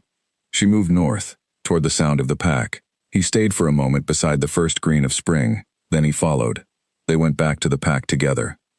That evening she did not sit at the edge of the sleeping group. She sat 2 wolves in from the edge, which was a difference in inches but a difference in what the inches meant, and the torn-ear female was on her left, and the pup was on her right, and she breathed in the smell of them, and breathed out, and the night was warmer than any night had been in months, and somewhere in the south, the creek she had found him in was running full and fast with snowmelt, and the world was moving again, after a long stillness, and she was in the moving, she was part of the moving, and that was the right thing, and she held it, and she breathed. Spring deepened and the territory changed with it. The snow retreated to the shaded north-facing slopes and then retreated from those too, and the landscape under it was revealed in stages. The grass first, flat and brown and then greening, then the first understory plants, then the longer light catching the early leaves as they opened on the deciduous trees, small and bright and precisely green, the specific green of new leaves that you never quite remember from year to year, and that arrives each spring as though invented for the first time. She had not seen a spring in this territory for 2 years. She had spent 2 springs in the country south and east of here, in the no-man's land between pack territories, and those springs had been fine springs. The world does not save its springs for the animals who have earned them. It gives springs equally to everything. But they had been springs she was in alone, and the loneness had changed the texture of them, made them thinner, less saturated, the way food tastes less when you eat it alone in a way that has nothing to do with the food. This spring was saturated. She noticed this. She noticed it the way you notice things that have come back after a long absence, with a recognition that has the quality of something almost physical. The pack hunted more in spring. The deer were moving, the prey was available and moving in new patterns as the winter range gave way to spring range, and the pack shifted its patterns accordingly. She shifted with them. She had been in the hunt formation long enough now that her position was established. Left flank, specific role, specific reads expected of her. She held the role consistently, and she was good at it. Better than she had been when she first stepped into the gap the torn-ear female had opened for her. She was better than she had been for reasons that she identified clearly. She was not hunting for one, anymore. She was hunting for a pack. This changed the body, not the technique. Technique was technique. 2 years of solo hunting had honed it well. But the energy behind the technique changed when you were doing something for more than yourself. She had not known this because she had not had a comparison point. Now she had one. She was faster. She covered more ground. She held the flank for longer before the fatigue point, because the fatigue point had moved. She was a better hunter when she was hunting for something. She turned this over in her mind on a morning when she was sitting alone at the eastern ridge, watching the valley below wake up in the early light. She turned it over and she thought about what it meant about the nature of things, about whether being alone had made her stronger, or whether being part of something made her stronger, and which of those truths she was going to carry forward. She thought, both. Both are true. Aloneness made me something that being part of something is now making use of. Neither would have worked without the other. She sat with that for a while. It was not a complete answer. It was the truest one she could make. The pup arrived at the ridge. He always arrived. She had stopped being surprised by it. He sat beside her and looked at the valley. He was bigger again. The spring growth in young wolves is real and visible, and he had been growing since the thaw started, longer in the leg, filling through the chest. The broad build that had always been his becoming the build of an adult rather than a pup. Not a yearling's ranginess, something denser, more settled, more definitely itself. He was becoming the adult version of the thing he had always been, and the adult version was something she was going to need time to fully take in. He looked at the valley and she looked at the valley, and they sat without speaking in the way they had been sitting for months now. The comfortable silence that is not absence of communication but a different kind of it. The kind that only happens between animals who know each other deeply enough that not speaking carries as much as speaking does. She thought about a morning many months ago when she had stood at the top of the ridge in the South Valley and caught his smell from the creek below. She thought about the 3 steps and the stop. She thought about how close that was, how close she had been, in that moment, to not going down. 3 steps and a stop. She had stood there and her body had moved, and her mind had said no, and her body had said, in the way bodies say things, and, so, move. She was glad her body had said move. She looked at him. He was watching a hawk working the thermals above the valley, riding the spring warm air in the long flat circles that hawks use to read the ground below them. He was watching it with total attention, the way he watched everything that moved in the sky. She watched him watch the hawk. She thought, I am not going to be the thing that says no to you. Not ever. Not in any situation where the question is his. She was going to be the thing that stands at the edge and reads the perimeter and makes the night safe and is there in the mornings. She was not going to be the thing that has opinions about his direction or his decisions or the pack he chooses or the territory he covers. She was going to hold the door open and keep holding it. She was going to hold it because that was what she had needed, once, and no one had held it for her, and the not having it had cost her 2 winters. She was not going to pass that cost to anyone else. She looked at the hawk. The hawk banked and went south, out over the valley, growing smaller. The pup watched it go until it was gone. Then he looked at Rue. She looked back. He made a sound, the question sound, the one he had used before, the one that meant, I have something I cannot ask in words. But different than before, not a young animal's openness, not a pup's unstructured need. Something more formed, something that was trying, in the language they had between them, to make a specific shape. She listened. She thought about what shape he was making. She thought, he is asking if this is permanent. She held very still. She held the question. She felt it the way she felt important things, completely, without flinching, letting it be its full size. He was asking if this was permanent. She thought about permanent. She thought about the word in the language of things that last, not forever. Animals don't have forever. Nothing has forever. But permanent in the sense of intended, committed, the kind of thing that is not going to be revised by circumstance. She was going to stay. She had known this for months. She had been staying, but knowing a thing and committing a thing are not identical, and she had been in the knowing and not yet fully in the committing, because committing required believing the thing would hold, and believing things would hold had cost her 2 winters of learning not to believe. She looked at him. She made a sound, the 2-note sound, his sound, and then she added to it, extended it, a 3rd note that she had not used before, that she had not used because she had not been ready to use it. A note that in the language of animals, in the specific vocabulary between the 2 of them, she was inventing as she made it. A note that meant, yes. That meant, permanent. That meant, I am here, and I am going to be here, and that is not going to change. He held the sound. He held it for a long moment. Then he turned back to the valley and looked out at it, and his ears came up fully, high and alert, the complete attention posture, the posture of an animal that is fully present and fully alive in the moment it is in. She turned back to the valley too.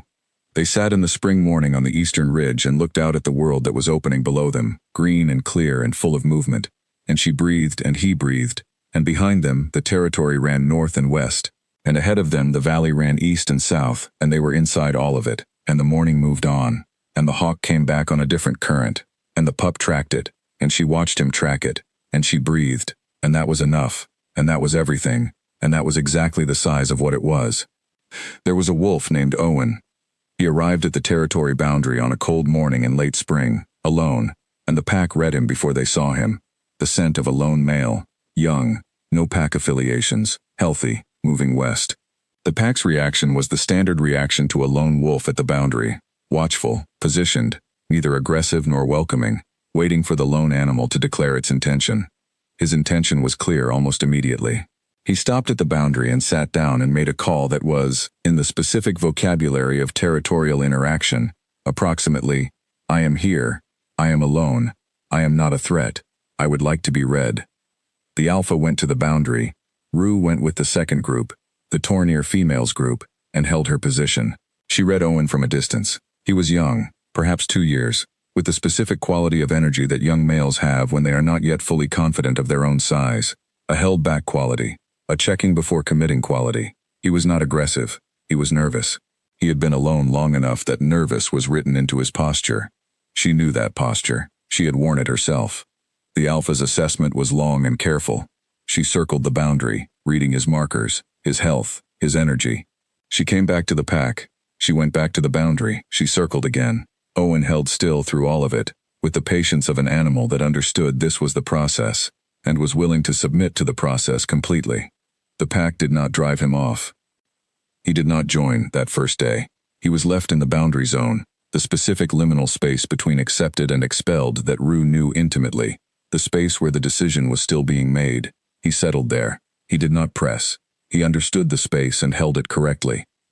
Rue watched him over the following days. She watched with the attention she brought to everything in the territory, and she also watched with a more specific attention because she recognized what he was. He was what she had been when she arrived. Not identical, she had arrived with a pup and a specific thing to offer, a specific history that the alpha could read in the distance she had walked, and the animal beside her. Owen had none of that context. He was just himself, which was enough to be left at the boundary and not enough yet to be brought inside. On the third day she went to the boundary herself. Not during an assessment. The assessments were the alphas, and she was not going to interrupt them. She went in the quiet hour of mid-afternoon when the pack was resting and the assessments were not happening. She went to the boundary and she sat down on her side of it and she looked at Owen. He looked at her. She read him carefully. He was not looking at her the way a male sometimes looks at a female of different rank in a way that requires a response. He was looking at her the way an animal looks at another animal when it understands that the animal has something worth reading. She read this and accepted it. She stayed for a while and she let him read her, and she read him, and they did not do anything else. She was not advocating for him. She was not making any communication to the pack about him. She was simply sitting on her side of the boundary with a lone wolf on the other side who was in the liminal space, and she was being present to the fact of that, and she was present to it because she knew what the liminal space felt like from the inside, and she was not going to pretend she did not know. She left. She went back to the pack. Owen was inside the territory 4 days later. The alpha had made her decision. He came in quiet and careful, and positioned himself below everyone in rank and did not push, and the pack absorbed him with the measured efficiency of a pack that has been well led. No ceremony, no drama. Just one more animal now inside the perimeter, now included in the warmth and the hunt and the sleeping. She watched him settle, and she thought about arrivals. She thought about what it cost to arrive somewhere new, and hold yourself carefully in the space of being assessed, and keep your posture honest and wait. She thought about how she had done this and it had worked, and the doing of it had been one of the most difficult sustained things she had ever managed because it required holding the fear of rejection without letting the fear change the presentation, which is the hardest kind of discipline there is. She thought he had done it well. The pup watched Owen with the specific interest of a young animal encountering a new adult. He was cautious but not afraid. Owen's posture was not threatening and the pup was good at reading posture, had been good at it since before the creek, she thought sometimes. Had been born with some particular capacity for that reading. He circled Owen twice on the second day and Owen held still through both circles, and the pup went away satisfied, and that was that. Owen turned out to be a useful hunter. He was good at the kind of patient, ground-level reading that the left flank required, and after the first few hunts the alpha began putting him there, in the position beside Rue. They worked well together. He learned her signals quickly, not as quickly as the pup had learned them, but quickly for an adult animal meeting another adult animal's signals for the first time. She thought about this sometimes. She thought about the specific pleasure of working well with another animal, of being in a hunt where the communication between her and her flank partner was so efficient that it felt like one animal's body doing two positions. She had hunted alone for 2 years. She had hunted with the pack for months. She was still discovering what working well with other animals felt like, which was embarrassing and also wonderful. The way it is wonderful to discover at a late date that something you thought was gone is actually still available. The pup was 12 weeks old now, in the reckoning of time she kept for him. He was not a pup anymore, not really. The pack had stopped treating him as one, stopped the specific accommodations and tolerances that packs extend to animals under a certain age. He was a young wolf now, a young wolf with a crooked leg and a strange gait and extraordinary eyes and a patience that she could not account for by anything except the particular character of the animal he was. He was starting to hold positions in the hunt, not the complex ones, not yet, but the simpler outside positions, the ones that required covering ground and holding a line, and he held them well. His leg did not hold him back in the way she had feared it might. The compensating muscles had done their work. The gait had refined itself further over months of use into something that was efficient if not conventional, and his range was now close to the yearling's range, which was the thing she had barely let herself hope for in the first weeks. She watched him hold a position on a morning hunt, and she held herself very still, because the feeling was too large to do anything else with. She held herself still and she watched him work, and she breathed. Owen came up beside her. He had been watching too. He made a short sound, something in the pack's private language that meant, Good. That was good. I saw that too. It was not addressed to her specifically, and it was not a declaration. It was just a sound that said, I see what you see. She looked at him briefly. She looked back at the hunt. On the way back to the den site, she walked beside the Tornir female, which was a position she had been in many times now, and the Tornir female made the sound that she was beginning to understand was her particular way of expressing satisfaction. A low exhale that was not quite a groan, and not quite a sigh, but something in between. The sound of an animal that finds its current situation acceptable and wants it noted. Rue made it back, her version of it, which was slightly different in tone but identical in meaning. The Tornir female looked at her. She looked back. The Tornir female looked ahead. They walked north together. The territory received them back in the way of a territory that has learned the weight and footfall of the animals that belong to it, without fanfare, without event. Just the ground underfoot and the air around them, and the trees and the light. The ordinary, extraordinary world that was theirs, that they moved through, that held them. She walked north in the middle of the pack, not the edge, because the middle was where the hunt return walked, and she was in the hunt return, and she was in the middle of it, and she walked north and she breathed. This was the life. This was the thing she had been carrying toward without knowing the name of it.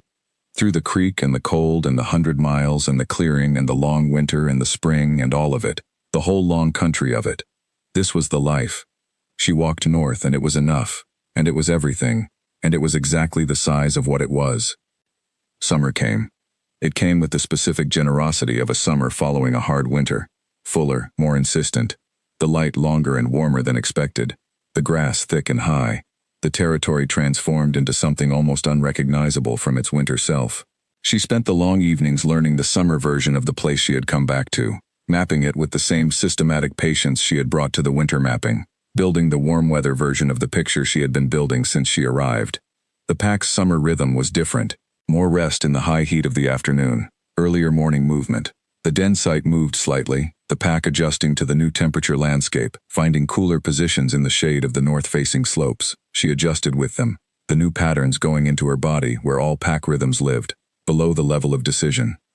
She had a place in the pack now, not the same place she had been born into, not the original rank she had held before the expulsion. Those ranks were long reallocated, built over years in her absence, and she had no claim on them and made no move toward them. She held the rank that had been built by months of consistent useful presence, which was not a high rank but was not the lowest, and which was entirely hers. Not inherited, not granted, built. She preferred it that way. The pup had a rank too. It was still forming, still being established in the daily negotiations of pack life, but it was forming clearly. He was not going to be a low-ranked animal. She had known this since the creek, the steadiness of him, the patience, the way other animals responded to the quality of his attention. And the pack was reading it now, the daily interactions settling into patterns that showed where he was likely to end up. He would not be the alpha. He was not an alpha animal. He was something different. The animal whose value is not in leading but in knowing, the one who reads the territory most accurately, the one whose assessments the alpha checks against her own, the one who knows before the pack needs to be told. That was the role he was building toward. It suited him exactly. She thought sometimes about what might have been, not with grief. She had no grief for the hypothetical, but she thought about the creek and the calculation the pack had made, and she thought about what that calculation had missed. They had read his leg and his weight and his age, and they had run the math that the math seemed to require. They had not read his eyes. They had not read the patience, the steadiness, the way he learned at a speed that was not natural for his age, the way he had been learning since before the creek if you looked closely enough. They had not read what he was going to become. She had read it. She had not known she was reading it. She had been standing in cold water in the dark, and she had not been doing strategic assessments of pup potential. She had been standing in cold water because her body moved before she decided. But she had read it anyway, in the way that sometimes you read things before you know you are reading, and the reading had been accurate. She was glad the reading had been accurate. The summer evening gatherings were her favorite thing. She had not expected to have a favorite thing, and she had not known it was a favorite thing until she found herself returning to the thought of them during the day when they were not happening. The evenings, the gathering place, the light going long and gold through the high grass, the pack settling into its configurations for the night. The Tornir female beside her, consistent as the territory itself. Owen at the far edge, which was his natural position, the edge dweller like her. The alpha in the center, always the center, the fixed point around which the rest of them arranged themselves. The yearlings loud and settling into stillness as the dark came in. The pup. The pup, who came every evening and lay beside her, regardless of where the pack settled, regardless of where the yearlings went. He came and lay beside her with the deliberateness of a young wolf that is no longer doing it out of habit, but out of choice. She could tell the difference. She had been telling the difference since the spring, since the morning on the ridge when she had used the extended sound and he had turned back to the valley, and his ears had gone fully forward. He was choosing. Every evening he chose. She let him choose. She held the choice carefully, at its actual size, without gripping it. On a long summer evening when the light was still in the sky at the hour when the first stars were coming, the alpha came and lay down near Rue. Not beside her. Near, the specific near that was not quite beside. The alpha's distance, which was always calibrated. She lay down near and she looked at the sky. Rue looked at the sky too. They lay in the same direction, watching the last of the light, and the alpha made a sound that was very quiet, almost below the threshold of hearing. Almost just a vibration rather than a sound, and Rue listened to it, and it was, she thought, she turned it over carefully. She did not want to misread. It was the sound of an animal that is satisfied with its situation. Not happy exactly. Satisfied. The specific sound of a creature that has looked at what it has and found it sufficient. Rue held the sound. She did not make it back. She was not sure she had the right to make it back. Not yet. Maybe not ever. That particular satisfaction was the alpha's to declare. But she held it and she breathed and she looked at the sky. Then, after a while, she made it. Very quietly. Almost just a vibration. Her version of it. The alpha did not respond. She did not need to respond. The sound had been made and heard, and that was the whole of what was required. They lay in the summer evening together, and the light went out of the sky slowly, taking its time, the way summer light does in the long evenings, and the stars came in one by one, and the pack settled into its night configuration, and the pup was beside her, and the torn-ear female was near, and Owen was at the edge, and she was 2 wolves in from the edge, and the territory was around her on all sides, and the summer moved through, warm and indifferent and full. She breathed. She thought about the creek. She thought about it the way she often thought about it, not with the sharp quality of a memory that hurts, but with the quiet quality of a memory that is important and permanent, and has become part of the structure of things. The creek was where this started. She was going to carry the creek with her always, not as a wound and not as a trophy, just as the place where something began. It had been cold. The water had been cold and it had been dark and he had been shivering and she had gone in, because her body moved before she had finished deciding. She had stood in the cold water and blocked the current with her body, and he had pressed against her and she had stayed. She had stayed. All of this, everything that had followed, everything that was around her right now, the pack, the territory, the summer evening, the torn-ear female, the alpha, Owen, the pup's shoulder against hers, all of it traced back to staying, just staying, standing in the cold water and not leaving. One decision that was not even fully a decision, that was the body moving before the mind caught up.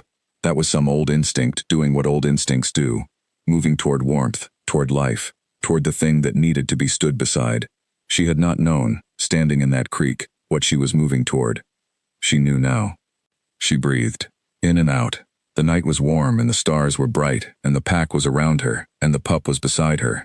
And she breathed, and she held all of it, everything, the whole of what had accumulated, the miles and the cold and the deadfall and the river and the clearing and the winter and the spring and the summer and all the mornings and all the evenings and all the returns from all the perimeter runs and all the sounds they had made between them in the private language that was only theirs. She held all of it, at its actual size, which was very large, and she held it without gripping, without fear, and she breathed. This was her life. She was in it. She was all the way in it. The second winter. She had thought about it since the first snow of autumn, not with dread, not with anything as simple as anticipation. She had thought about it the way you think about a thing that is going to test whether you are what you believe yourself to be. Not a fear thought, an honesty thought. The first winter she had arrived in the middle of it, already inside it, the cold already established and the decisions already made about staying. She had not chosen to be in this territory in winter. She had arrived and stayed and the winter had happened around her and she had been inside it. The second winter she was choosing. She was here, and winter was coming and she was choosing to be here when it arrived, and she was choosing it every day, as the days shortened and the light changed and the first frost came, and then the first real freeze, and then the first snow. She chose it every day. She chose it on the morning the snow came and she was up early as always, reading the perimeter in the cold, and the first flakes fell while she was at the eastern ridge and she held her face up to them. the specific thing she had done when she was young and had never stopped doing, and she thought, here again. Here we are. She chose it in the evenings when the pack gathered for warmth and she was in the gathering, 2 wolves from the edge, the torn-ear female on her left, and the cold pressed in and the warmth of them all pressed back, and she breathed the collective warmth of them, and she chose it. She chose it in the mornings when the pup came out behind her, and they moved into the territory together, the 2 of them, his arc step clean and efficient now, a winter older than the first time she had watched it, bigger and stronger, and making the ground-eating pace of a wolf that knows the territory, and is running it with ownership, and she moved with him and she chose it. The pup was not a pup anymore. She had stopped thinking of him as a pup somewhere in the summer, sometime between the long evenings and the growing and the hunt positions he was taking, and now he was simply him, the animal he was. She did not have a word for it in any language other than the 2-note sound she made that was specifically for him, but the thing she meant by the sound was, this specific being, with this specific mind, and this specific crooked leg, and this specific quality of attention, in this specific world where she was also located, and where she intended to remain. She remained. She watched the second winter come in and she remained. She watched the pack adjust to winter and she adjusted with it, not in the effortful way of a newcomer, in the easy automatic way of an animal that has been in a place long enough to know its winter self, to know which slopes stay warmest and which corridors the deer use when the cold pushes them south, and where the best shelter is in the worst weather. She was the one who knew. She had been building the knowing since she arrived, through the long winter, and the spring, and the summer, and the autumn, and the knowing was in her now the way territory gets into a body that has spent enough time in it, permanently, structurally, the way a river is in the land through which it runs even when you can't see it from the surface. This was her territory. She said that to herself on the morning of the first hard snow of the second winter, standing at the eastern ridge in the white world, the valley below her blanketed and still, the old forest on the far side of the river barely visible through the snowfall. She said, this is mine. Not ownership. Wolves do not own territory in the human sense. They belong to it rather than the reverse. This belongs to me, and I belong to it. That is the same. The pup arrived. He always arrived. She heard his footfalls in the new snow before she saw him, the 3 heavy 1 light pattern that was his, that she would know anywhere, that she had known since the second day in the valley when she had listened to him cross the frozen creek. He came to the ridge and stood beside her. They looked at the valley. The snow came down in the particular silence of heavy snowfall, which is not absence of sound but a different category of sound, everything muffled and close and interior. The world contracted to what was visible, which was not far, which was enough. She looked at him. He was looking at the valley. She looked at the shape he made in the snow. Bigger than last winter, denser through the shoulders, the bad leg held in its arc at rest, ears fully up. He was reading the valley. She could see him read it, the slight adjustments of ear angle as he tracked different sounds through the snowfall, the quality of attention in his face, the patience with which he held. She had known him before he knew himself. That was, she thought, the strange privilege of being there at the beginning of something. You carry a version of it that the thing itself will never have access to. She had been in the creek in the dark with the version of him that did not know yet what he was. She carried that. He turned to look at her. She looked back. He made the question sound. She had come to understand it fully now, all its gradations, all the specific things it could mean depending on the context and the time of day and the quality of his attention when he made it. This version was quiet and not urgent. This version was the version that meant, I am looking at something important and I want to share looking at it with you. Not a request for an answer, a request for company in the looking. She looked at the valley. She looked back at him. She made the sound back, his sound, the 2-note call, extended now with the 3rd note she had added on the spring ridge and used consistently since, the note that meant, yes, permanent, here. He held the sound. He looked at the valley. He looked at her once more with those extraordinary eyes that she had been looking into for over a year now, and that she still could not look into without feeling that she was being read at a depth that most looking doesn't reach. Then he looked at the snow. He moved into the valley. She moved with him. They went down off the ridge together, and into the snowfall, 2 sets of tracks appearing behind them, the clean 4-point of a wolf moving at a careful pace, and beside it, the 3 heavy 1 light that belonged to nothing else in this forest. And the tracks went down the ridge and into the long white valley, and the snow kept falling, covering the tracks as they were made, a steady patient covering, the way time covers things, continuously and without judgment, until what was made is part of the surface, and the surface is what it is, and what it has been is still there beneath it, permanent, structural, the shape of the ground under the snow. They moved through the snowfall, and they covered distance, and the valley received them, and the territory received them, and the forest received them on the far side of the valley, and the snow kept falling, and they kept moving, and she breathed, and the cold was the good kind of cold, the kind you feel in a body that is doing what it was made to do, and she breathed and moved, and he moved beside her, and behind them the pack was coming. She could hear them now, the sound of the full pack moving into the valley, the specific sound she had spent her whole life knowing, without knowing she needed it. And she breathed, and she moved, and she was ahead of them, and beside him, and the snow was falling, and the world was white, and she was in it, entirely in it, and the morning held. She had walked 100 miles to bring one broken pup home. She had walked home herself. She had not known these were the same walk. She knew now. She kept moving. The snow fell on. The winter weeks moved the way winter weeks move when you are inside a life that fits you, not slowly, not quickly, but with the satisfying momentum of time that is being fully used. She noticed things she would not have noticed in her 2 years alone, the way the light changed day by day. The difference is visible enough to track if you were paying attention, the minutes accumulating into hours and the hours into days and the days into the season's arc. She was paying attention now. She paid attention to everything, always had. But paying attention to days when you are inside a life is different from paying attention to days when you are surviving one. She was inside a life. She moved through the second winter with the pack, and the pack moved with her. She was no longer thinking of it in those terms. The pack on one side and her on another. She was in it. They were together.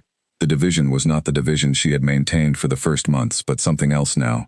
The natural difference between individuals inside a shared thing. She had her qualities, and Owen had his, and the Tornir female had hers, and the Alpha had hers, and the pup had his. And all these different qualities moved together through the territory, and that was what a pack was. Not a uniformity, not a sameness, but a collection of differentnesses that moved in the same direction. She had a direction. On the deepest, coldest night of winter, the night when the temperature dropped below anything she had felt in years, when the stars burned so white in the clear black sky that the world looked like it had been written in light, she was on the night watch at the perimeter, with the pup beside her. They took the night watches together now, the two of them, because their sleep patterns were similar, and their perimeter reads were complementary. And the Alpha had recognized this and arranged it. They were the night boundary. They held the eastern boundary in the frozen dark, and she read the perimeter, and he read it with her, and they communicated in the signals that were partly pack signals and partly theirs, the private ones, the two-note sound and its extensions, and the cold pressed down on everything and the stars burned, and she looked at the sky. She had looked at this sky on the first night. In the creek, holding his shivering body, she had looked at this same sky. The same stars, the same arc, the same black depth of it. She had been alone, and he had been broken, and the world had been very large and very cold, and she had looked at the sky, and the sky had given nothing back, as it always gives nothing back, as skies always do. She looked at it now, and it still gave nothing back. That was fine. She no longer needed the sky to give anything back. She had things that gave back. The pack around her, the pup beside her, the territory under her feet, the morning that was going to come. The sky was the sky. It was very beautiful and very indifferent, and it had been above her this entire time, and it had not helped, and it had not hindered, and she had made what she made without its assistance. She looked at the stars. She breathed. The pup looked at the stars too, then looked at her, then looked at the boundary. He was reading something. She read it too. A brief trace, passing, gone, nothing close. She rechecked and confirmed, nothing close. She relaxed her posture. He relaxed his. They stood at the boundary in the frozen dark.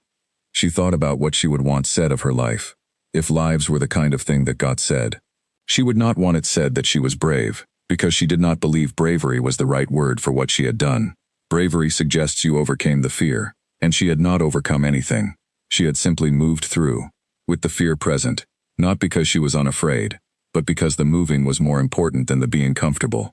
She would not want it said that she was selfless, because that was not what it was either. And she had found a self in all of this, a larger and more honest self than the one she had been carrying before, and the finding of it was not an act of self-sacrifice but of self-discovery. She would want it said, if anything was said, that she went into the creek, that she stood in the cold water, that she stayed, not because she had decided to, because she moved before she decided, and she kept moving, and the moving turned out to be the whole answer. Some of the most important things are like that. They are not the result of decisions made in full consciousness with all the information available. They are the result of bodies that know something before the mind has finished thinking it through. And the bodies move. And the mind catches up later. And what is made in the gap between body knowing and mind catching up is the most real and lasting thing there is. She was made in that gap. He had been carried in that gap. They were standing here, on this boundary, in this frozen dark, in this life they were both inside. Because of the gap. She was grateful for the gap. The pup looked at her again. He made a small sound, shorter than the question sound, just a brief exhale that had a shape to it, a sound that meant approximately, "I know you are thinking something large." She looked at him. She made the two-note sound. He made his version of it back. They stood at the boundary. The night moved past its deepest point, and the stars began their imperceptible westward shift, and she held the boundary, and he held it with her, and they breathed, and the pack slept behind them, and the territory held, and the cold held, and the dark held, and then the sky, very faintly, in the east, began to change. Not light yet, not anything you could point to, a change in the quality of the dark, a very slight shift in the color of the east, a beginning. She saw it. She breathed. He saw it too. She saw him see it, the slight lift of his head, the ears orienting east, the quality of attention going outward and upward toward the horizon. She watched him read the first light with the same completeness with which he read everything. The light came slow, the kind of winter dawn that takes its time, the sky going from absolute black through every gradation of dark blue and then gray, and then the first suggestion of color at the horizon, pale and tentative and then less tentative, spreading, the way certainty spread once they begin. She watched it. It came. Behind them, the pack began to stir. She heard it. The first sounds of waking. The shift and stretch of bodies coming out of deep sleep. The yearlings first as always, and then the adults, and the specific sound of the torn-ear females waking, which was always the same. A brief groan that was entirely unself-conscious and entirely her. She heard all of it with the happiness of knowing exactly what she was hearing, and knowing it because she had been hearing it for long enough that it had become the sound of her mornings. She looked at the pup. He looked at her. The sun arrived at the eastern ridge, the first sliver of it, and the snow on the ridge caught it, and the ridge lit gold and white against the pale sky, and the light spread down the ridge into the valley, and across the territory, and she felt it touch her face, and she held her face to it, the way she had always held her face to the first light, the oldest habit, older than anything she could remember learning. She breathed. She looked at the territory in the morning light. She looked at what she was inside. She looked at the pack beginning to move behind her, and the ridge gold and white ahead of her, and the pup at her flank, and the cold, clean air, and the snow on the ground, and the sky opening above everything. She had walked 100 miles in the dark. The light was here now. She moved into the morning. He moved beside her. They went forward, the two of them, into the light and the cold and the life they were inside, and the morning held, and the territory received them, and behind them the pack came, and the world went on, and she breathed, and it was enough, and it was the whole of everything, and it was exactly right.